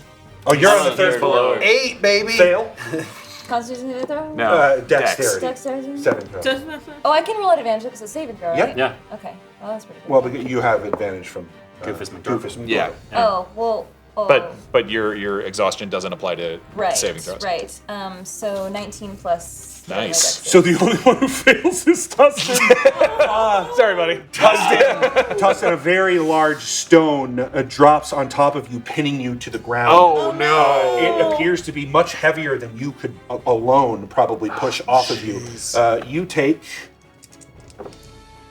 6 bludgeoning damage as it drops on you, and as well as 7 undead dwarves fall into Oh my gosh. one of which breaks apart from the shatter spell as the floor falls in. Nice. Your reactions go off. Yeah, So, for sure. Yeah. Do they fall prone? It seems like they are falling sort of just and tumbling in, so they will fall prone. So dodging out of the way of some of this rock. So with my held action, Val's got his sword drawn, and if there's one of these zombies on the floor, Val just and Absolutely, rapier it in there's in the 6 forehead. left, so Yeah. by all means, your attack roll could go off as well. So go ahead and make your attack roll with your longbow. If it's prone, I get advantage on a. Yep. Yep. I wish I had the short swords. Oh, That's a no, 21 that's to hit. Terrible. 21 definitely hits. This is on what? Bow. Bow, your longbow. Here, so add that number to it. 12 9. piercing damage. That misses, that hits, okay. 12 piercing damage. As it lays prone, it's actually resistant to piercing because as you put your thing through it, you realize that they are kind of skeletal and glancing a little bit off of the skeleton of it. So Val basically like tries to step on its chest and just jam it right into its head, but And it's like the blade goes through. KoKo's like, just give him back the skull! Give him the skull! That's it. Well, you missed. Think that genie's out of did the you ready bottle. action? You didn't because you cast Shatter, and your So- action would go off as it came down. Okay, so I could have. You fired could have as it gotten came a down. yeah. Okay. I'll give you that for sure. Thanks. That would be me firing my crossbow, but I got an 11. That misses wide as the 6 more of these skeletal type. You can see as now they're falling in that this flesh that was frozen is now wet and desiccated and falling from the bone. And what you can see is you stab into one. The claws of this particular undead seem to sparkle with radiant light. Oh, they're possessed by the elements that they worshipped. Claws? I thought they were dwarves. Yeah, but as the flesh from their fingers begins to peel off, what's left appear to be very sharpened bones. They're phalanges. The rope is still hanging, their turn. yes? They all seem to say that again. The rope is still hanging? No. Yes, it is hanging, but Okay. it's sort of hanging now in the center. Okay, yeah. Here, yeah. rather Even though than the floor of is the somewhat shattered. Yes. The whole floor isn't shattered above us. No, it's some just of it. the center of it Yeah. in the 10-foot radius that she dropped on. Thank So you have another like 5 feet on our Okay, side. got it. Okay, so the other, these acolytes, if you will, wearing these white robes, stand up, and you can see as they and begin to claw at you, all of their fingers seem to crackle with the different elements of the items that they were carrying. There's one that's crackling with fire, one crackling with lightning, one seemed to be dripping with acid, one with black shadowy sort of elemental smoke, one with radiant light coming from its fingers, and one to be dripping with what looks like poison. The first one attempts to grapple Val. Okay. Do I get an athletics Yes, you check do. against it? So there's 6 out of 7 left? There's 6 out of 7 left. Not great. That is a 7. 9. So the one that you attack with Radiant grabs you, and sort of as it grabs you, you feel it. Its hands close around your arms, and it's going to attack you. 12 hit your AC? No. You see it's trying to like scrape you as it grabs you, Get off me. but does seem to have you in its hold. Okay. The shadow one stands up and attempts to grapple Saint. Opposed strength check or athletics check or acrobatics, whichever's better for you. Okay, strength or acrobatics. Athletics or acrobatics, athletics whichever's or better for you. acrobatics. Okay. That'll be for everybody if you have a Sure. contested grapple. Disadvantage roll for exhaustion? Yes. Yes. Okay. Yep. Oh, I rolled. Hey. Oh, what? That was a 12, right? I thought it Did was you an see 18 actually. Oh. Or was it a 12? Well, we can call it 12 since I rolled it. All right, I missed 17 it. in. So 16 athletics. 5. Nice. So it attempts to grapple you and sort of stumbles a little past you, missing you completely. Which is crazy because you're 7 feet tall. Yeah, how do you miss me? The one with acid dripping from its fingers attempts to grapple KoKo. Super chill. Athletics or acrobatics, whichever's better. Acrobatics. Pretty good. 14 plus 3, 17. It is meet or beat. I meet you with a 17. So it attempts to also claw you with a 21 to hit. Yeah. KoKo, you take My class is 15. 6 acid as its claws sort of into your skin. Sorry, noise. Sorry, sound guy. Mr. Perry, I apologize. Ow! You see the one with fire in its hands crawl over to the hatch and fall into the 3rd floor, falling prone. In the room with excuse me, not the fire, the water. The one with lightning in its hands. Incoming, Cristobal! With ice. Excuse me, ice is the one that falls into the bottom. Yeah, not good. Not good. The other ones seem to attack you. Okay. Both missing because I couldn't roll there. Nice. One with lightning. Val is like dancing around with this thing that has him grappled and keeping them out of the ways of the claws of the other one with lightning and the other with fire attack you, Great. missing you completely. And then that leaves me with the one with poison seems to be the ones whose hands are have fallen and broken apart on the ground. One of them, that one died. Yes. The shatter killed one of them. Yes. Okay, got it. That is now Cristobal's turn. Okay, the one that fell and landed, is it like at my feet? Yes, it And seems it's to be louder. The water's And how high up is the water? The water's, if you don't get out of here I'm right moving. now. I'm just okay. So here's what I'm going to do. With my bonus action, I'm going to activate Blade Song. Okay. So Cristobal pulls his sword from his cane, and he's going to cast Booming Blade and slam that. He knows that because it's a skeleton, he's not even looking to try and pierce it much. Right, He's just much more trying to interested touch in make contact. For sure. So he's going to make an Make your attack attack on. roll. Yep. With advantage because it is prone. So 18 plus. That'll hit. Yeah, 18 plus 4 is Yeah, that hits for 22. So so then I'm doing my rapier.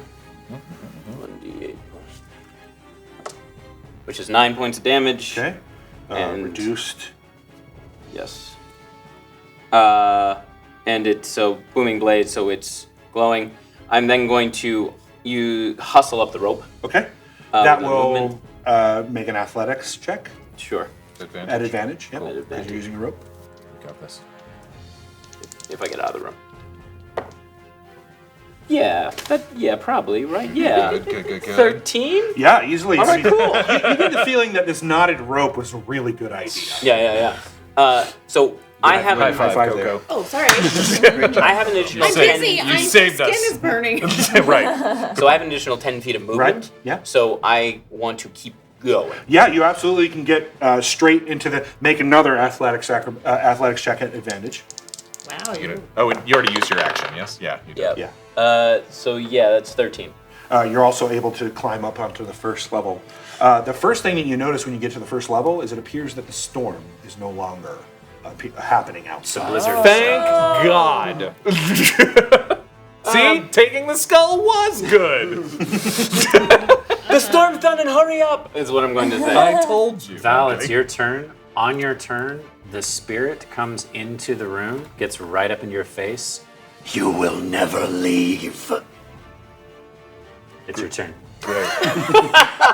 You should try to leave. Okay. And I'm still grappled. Yep. Yeah, you realize that these creatures don't appear to be trying to kill you. They appear to be trying to slow you down. Got it. And the water has already started to fill into the second floor. As soon as he came up and climbed up, it was as if the water was sort of following his feet to the top. Okay, stabbing this thing, I mean, it worked fine. It just didn't work as well as I wanted it to. That hammer that I found in the workshop, does it act as a light hammer? You certainly could use it as a light hammer. Okay, I've already, Val has like got this ghost in his face and this thing, and he's like, and absolutely. slamming my hammer down on the Make head your attack. of this zombie. It's a slammer. That'll hit, I think. That is a Strength. 16 to hit. It's strength based because it's not a finesse weapon. Yes, yeah, Okay. that's still hits. 16 to hit. Yep, that hits. For 6 points of bludgeoning damage. Doubly effective as you slam your hammer into its skull, cracking it a bit, still with one eye kind of now drooping out and falling out. It still seems to be Gross. Action surge. I'm seeing that worked. I'm like, okay, boom, and do it again. rock it again. Not as good. 9 to hit. That misses. It's an action to break a grapple, and I can't move. Right. No. Okay, that's it. All right. Next is Tustin. I am trapped in You a are rock. trapped under a rock. I'm gonna try to move the rock. Make a strength check or athletics. Come on, buddy. I'm a dexterous little Dwarves fucker. are strong, so right? I mean, Sometimes. Strong? Sometimes. I knew that was you didn't gonna warn It's gonna me about happen. that. It's gonna happen. That's our one. It's our one. We got one. That is our We've, one. I will be the first to admit that I have said the same word on this play. All right, show. I apologize. Breaking the fourth wall. Sorry. Kids at home. Family show. 18. Tell me that worked. 18 does not succeed. Oh my gosh. It appears that this is a very large piece of the floor that is struck on top of you. It does not appear that you're going to be able to do this. Dustin may not return to the dungeon. No, we'll get you out of this. That takes us to KoKo. First guest of campaign 2. So We're not gonna let you die. I'm in a You're on the second floor. You're currently burning. My skin's burning. Your skin is burning because this creature has grappled you and sunk its fingers into you. So you can move you until can't you- move until you release the grapple. Correct. Okay, so how do I release it? Same way as the grapple is done. Roll an athletics or acrobatics check to try to break the grapple. Okay. Come on. Oh shoot. 8. It's opposed, so let me try. That was almost a nat one. It was almost a nat one. 16. Yeah. So it maintains it grapples, continues to maintain its grapple.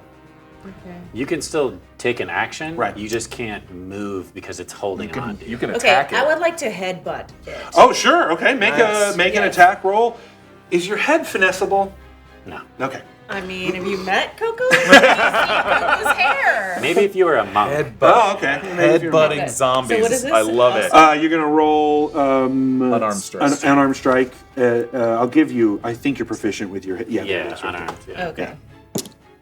And that one, Man. in fact, as you try to headbutt it, it seems to wrap its arms around you even more, and surprisingly, it's a skeleton, but there's weight to it, and you can feel it drop its weight, and you go prone. Crap. I don't like this. I don't like this. That's Next interesting. is Saint. Okay, so everybody is on the second floor except you're 10 feet, or you're on the first I'm floor. on the first floor. He's on the floor above And us. we have 5 of the frozen dwarves on our level. 6. Oh, there's 5. below. Yes, one fell down. Yep. And you're crushed by rock, you're grappled. And I'm still grappled. You're grappled. Yeah. If the dwarves who are holding them are damaged, do they have to roll saves on their grapple? Is that how that works? No. Okay. You mean like you're gonna try to assist Like if someone I- to break their grapple? Well, if I cast a spell that damaged everyone, would it challenge that grapple? I will remind you, you're a cleric and can turn undead. Yeah. Oh my god. Yeah. Do it. I was waiting. I forgot about the actually cleric part of It's the best part. Clerics do. And surprisingly, they're all around you as well. New campaign, new characters. Oh, I do more than just singing. And your hammer would do good too, but I'm gonna look up turn on. Yes, please. No, I have it here. Oh, sorry for you guys. Okay.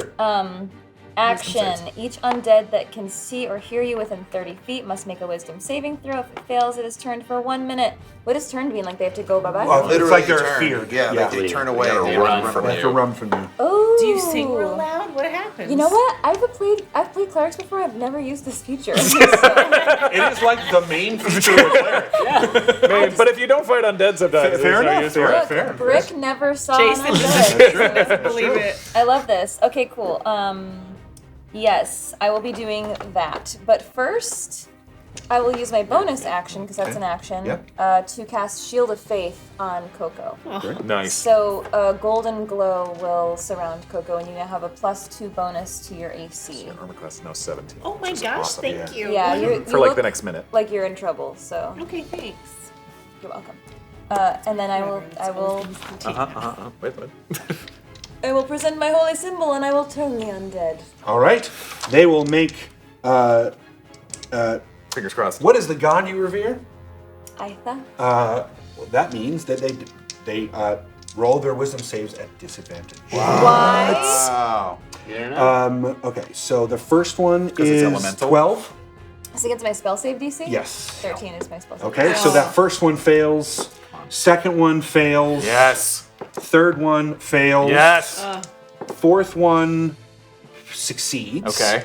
The fifth one also succeeds. 3 out of 5. So- That's pretty good. Very good.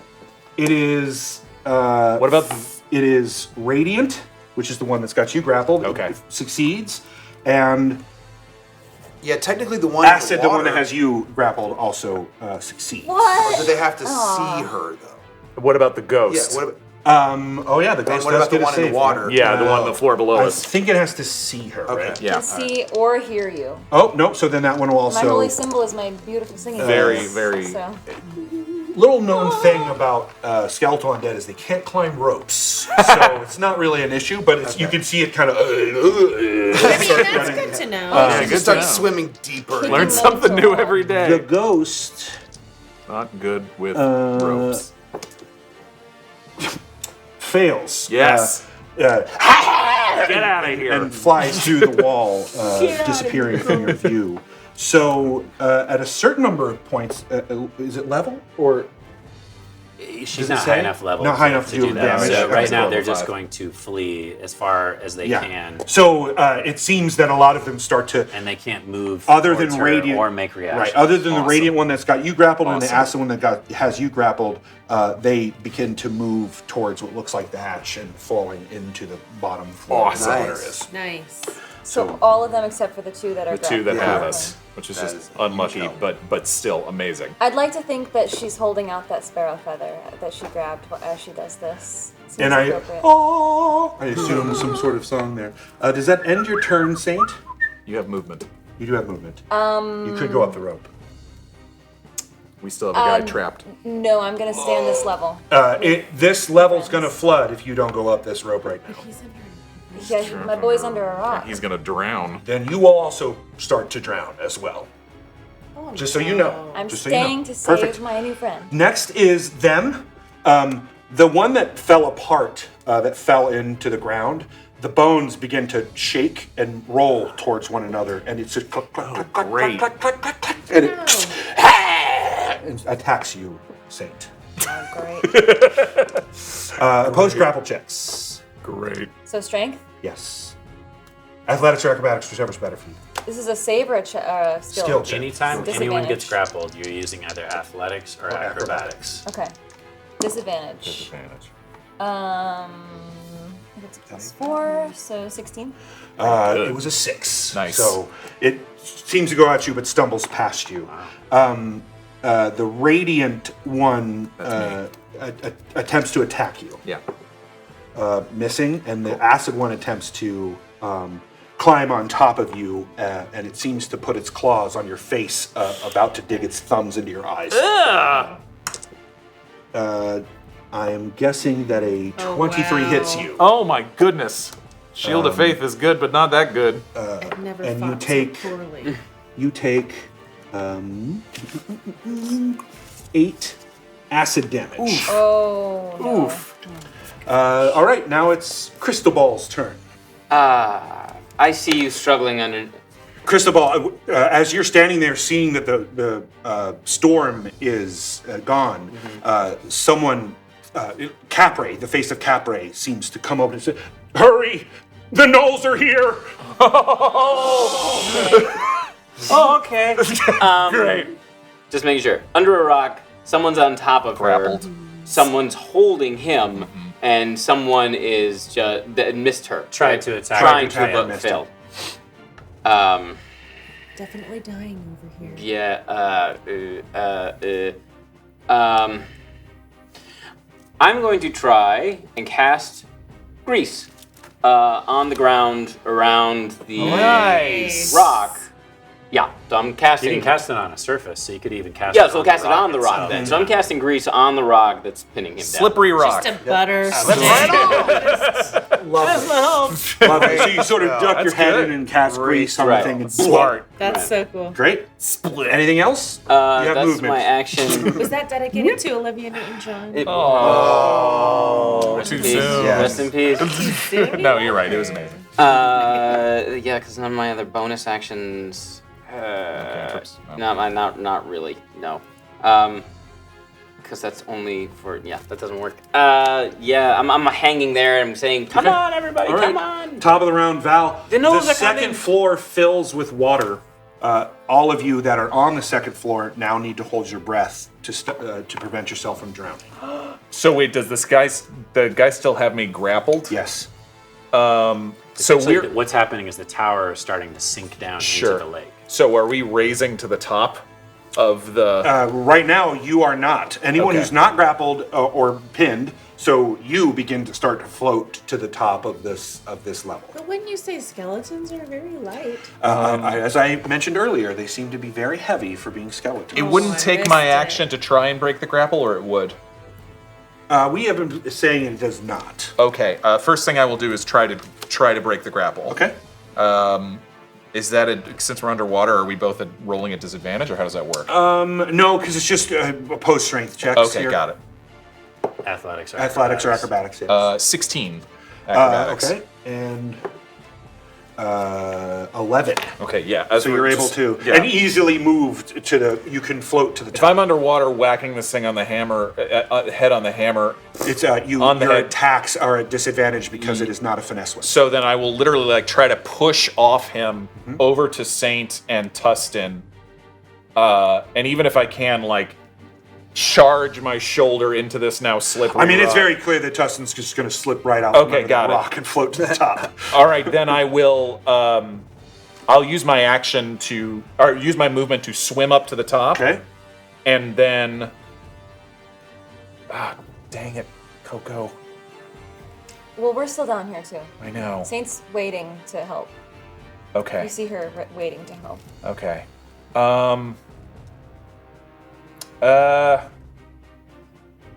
Can I? No. Yeah, because I can't ungrapple from this thing from her. Could I pull it off her?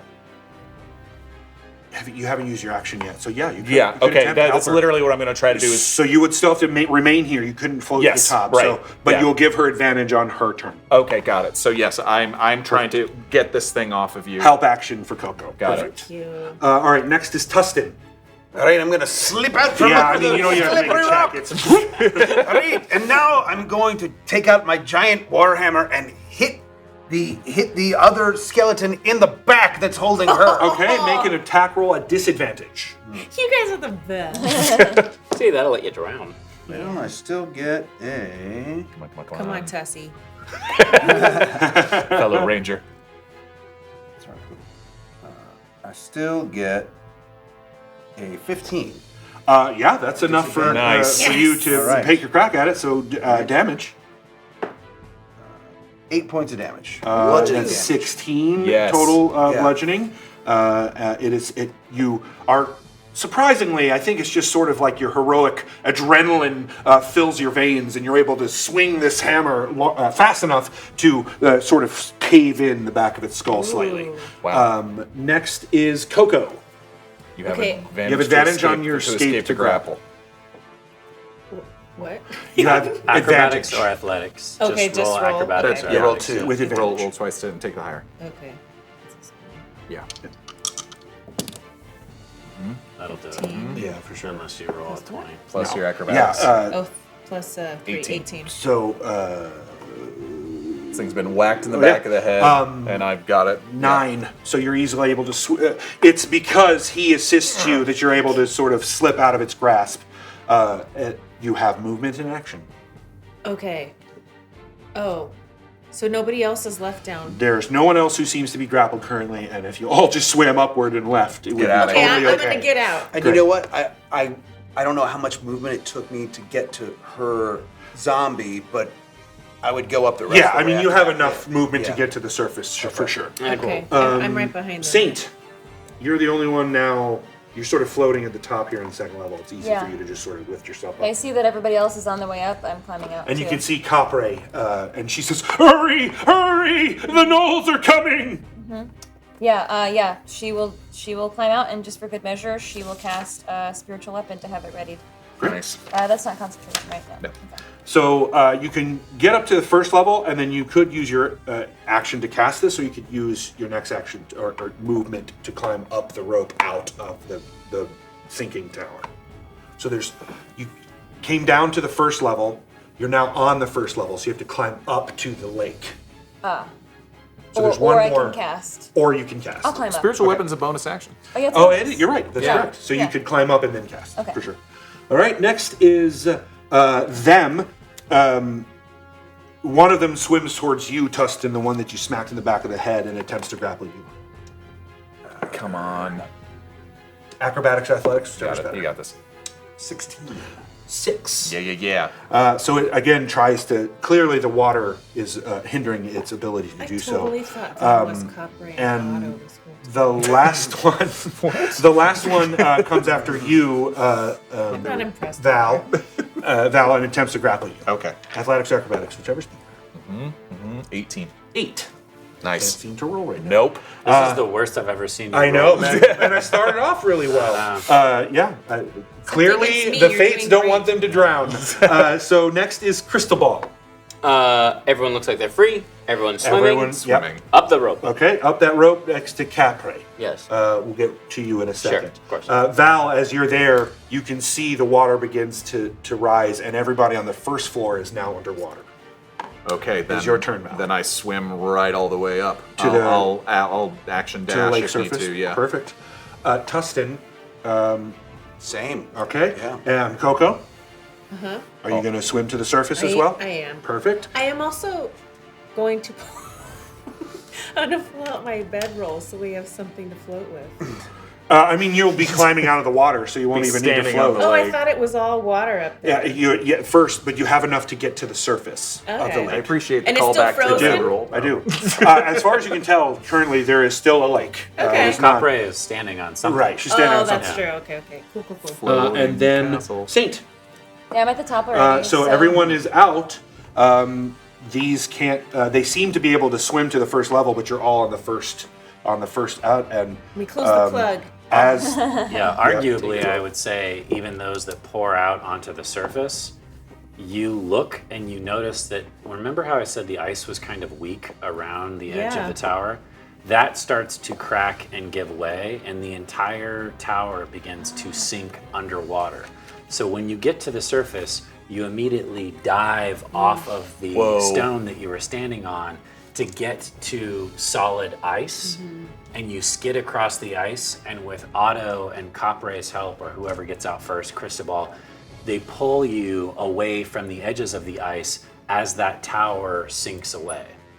Capre looks off to the south by southwest, points, and says, they're here, the Lucrota. and you glance off that direction and you see two of those hyena creatures dripping with ooze, laughing maniacally at you. Awesome. And then they begin to run back towards, you're assuming, the war pack. And you can hear in the distance as they run, they're here, the Lucrota. Ooh, as they mimic the cries of help. And that is where we will end our. No, I want to keep It's 9:30. It is 9:30. And I will say this: Ron did an entire fight in 45 minutes. Something like that. 3 levels. Well DM'd, sir. With all of you asking getting so many stuck ridiculous questions. Rolling crappy, and getting rolling into a terrible rock. and asking Run! the same questions over and over again. So Dropping rocks on each other. I appreciate you. Of course, Ron. of Thank course. you. Well I think done, you did everybody. a fabulous Thank you. job. But we're not done. There's one last thing that we always do at the end of these shows is play a fun little game. And thank you so much Yeah, I had a wonderful for time. Yeah, joining this is us. awesome, man. Thank you. Jason, if you want to jump in on this, if you kind of figure out what this weird, bizarre game is. We're not going to explain just what to do with it. All right. Also, before we get into this, Yes. is there anything you would like to plug, Jason? Oh, Anything yeah, you're doing please, right now, please. or want to talk to the audience? Yeah, you can find me on my own Twitch channel, which I'm hosting you guys right now. Great. So, Thank you. Everybody. Jason Charles Miller is my name, and I stream music twice a week. I also host a show for the game Idle Champions on their Twitch channel, and it's a songwriting show. I'm looking over here now. Sorry, now I know where to look. It's a songwriting show called Bardic Inspiration. Every Tuesday afternoon, we write a song about a different Dungeons and Dragons character live with the audience. Oh, that's awesome. And then I take the best ones and go into the studio, record them, and then put them back in the game. Oh, that's awesome. So that's fun. And then I'm also going on tour in a couple weeks, and I will be touring from here to Atlanta and playing a concert at Dragon Con. Ooh. Very cool. My I think that's it. My home con. You're My so home con. cool. And that you're a big old nerd. Before I was cool, I was a nerd. From a Now nerd I you're came, cool because and you're a nerd. to a nerd I shall return. Thank you so much for being here. Yes. on the Yes. show. It was absolutely Long time coming. I know, we did buddy. it. We did it. We'll bring you back. Yeah, we'll bring you back. So at the end of our show, we always do a fun little game for our higher level Patreon guests where we read out their names in a funny and weird and zany style. And today's style is brought to us by our own Dyson Capes. Nice and Love you, buddy. Who also shepherds our Discord for us. Join the Discord if Yes, you're not you on should. there. It's You should. incredible. So this idea is an LA tour guide to the stars, but they only have a map to B-list actors. That's right. And which team is this? Oh, Is this sorry. Nature? This is Nature. Okay, got it. Team Nature. All right, everybody, welcome to the Tuesday afternoon tour, LA tour of the stars of 80s television shows. Off to your right, you'll see the occasional co-star of, St. Elsewhere, Braba's house. I love that show. Yeah, he appeared as the very popular supporting character, Dr. something, I don't remember. Beaker Par. Dr. Beakerpar, that's right. Thank you. Well said. Isn't he in rehab? Oh yeah, for all those kitty scritches. The addiction is real. Moving on, this is a kiddie tour, so let's be careful about getting things too dark. On our next row, down to the left, we've got everybody's favorite, the Sheriff from Rockford Files. The Sheriff, of course, was only in the first episode for the first minute. Your past decisions. There's his house. It's more of an apartment, really, but It's he small? lives there. Oh, but then wasn't he on that show after that called The Gold Family? The Gold Family, that's right. that. Everybody loves the Gold Seasons. Family. Yeah. Yes, that's right. That went a long time on the Fender Ill Network. Yes. And lastly, I want to point out that our driver, Just Jules, actually was an occasional background on Silver Spoons. So crazy Ricky story. Schroeder. She once actually was one of Ricky Schroeder's arcade machines. I hope everybody got these references, because if you're below, if you're lower, No one got them at all. You definitely didn't get any of those references. Single person got it. I didn't even know you were making references. Yes! I was very proud of the arcade machines and Silver Spoons reference. My favorite part of all of that is that the tour guide doesn't even remember what the actors are from, and the people on the tour.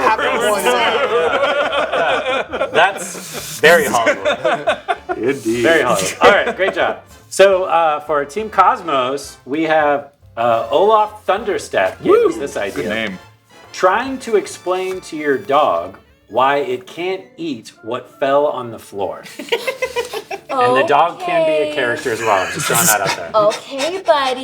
Yeah, this is okay. a little too close to home for Jessica. Okay, I know you're down to clown and you'll just abracadabra anything that you see, but sweetie, that's gonna make you throw up and maybe die. Okay? All right, and I don't want to be a student of Grimm. Okay, you're my emotional support animal. I Jess, have you seen my Lincoln break? can't- No, maybe you misplaced it. Maybe it's in your. Oh my gosh! No, sweetie, don't look. He's just having a little case of a Gorbin plague right now. Oh my gosh! I think I'm nuts. I can't live here anymore. Oh, it's coming out. It's coming out. That's a very long chain. Whoa, what's going on in here? That is wild, man. That's wild, man. That is wild. A for effort. Special, Well done. yes. Special thanks to our resident dog here. You never need anyone to play an inanimate object he was or an animal. so- Or the Queen of England. Well, that's all we've got for this evening, ladies and gentle days. Ascot Cam. Ascot Cam is Ascot the Cam. final. Ascot Cam. A reminder that we have no show next week, but we'll be back on the 24th. Be on the Also lookout. want to thank all of you for your time, your interactivity, your donations. If you're a Patreon member, thank you for being a Patreon member. Without any of you, this show would not exist. Thank you, Jason Charles Miller. Can't wait to see you again, friend. And as always, humankind, Be both. Please? One step and then another. Blessed are those who wander, branching, reaching. Depths of the forest are calling. The well-worn path will end before the journey has begun. Eyes to the sky, and you might find your way. Let fear ignite a light and shine another light today.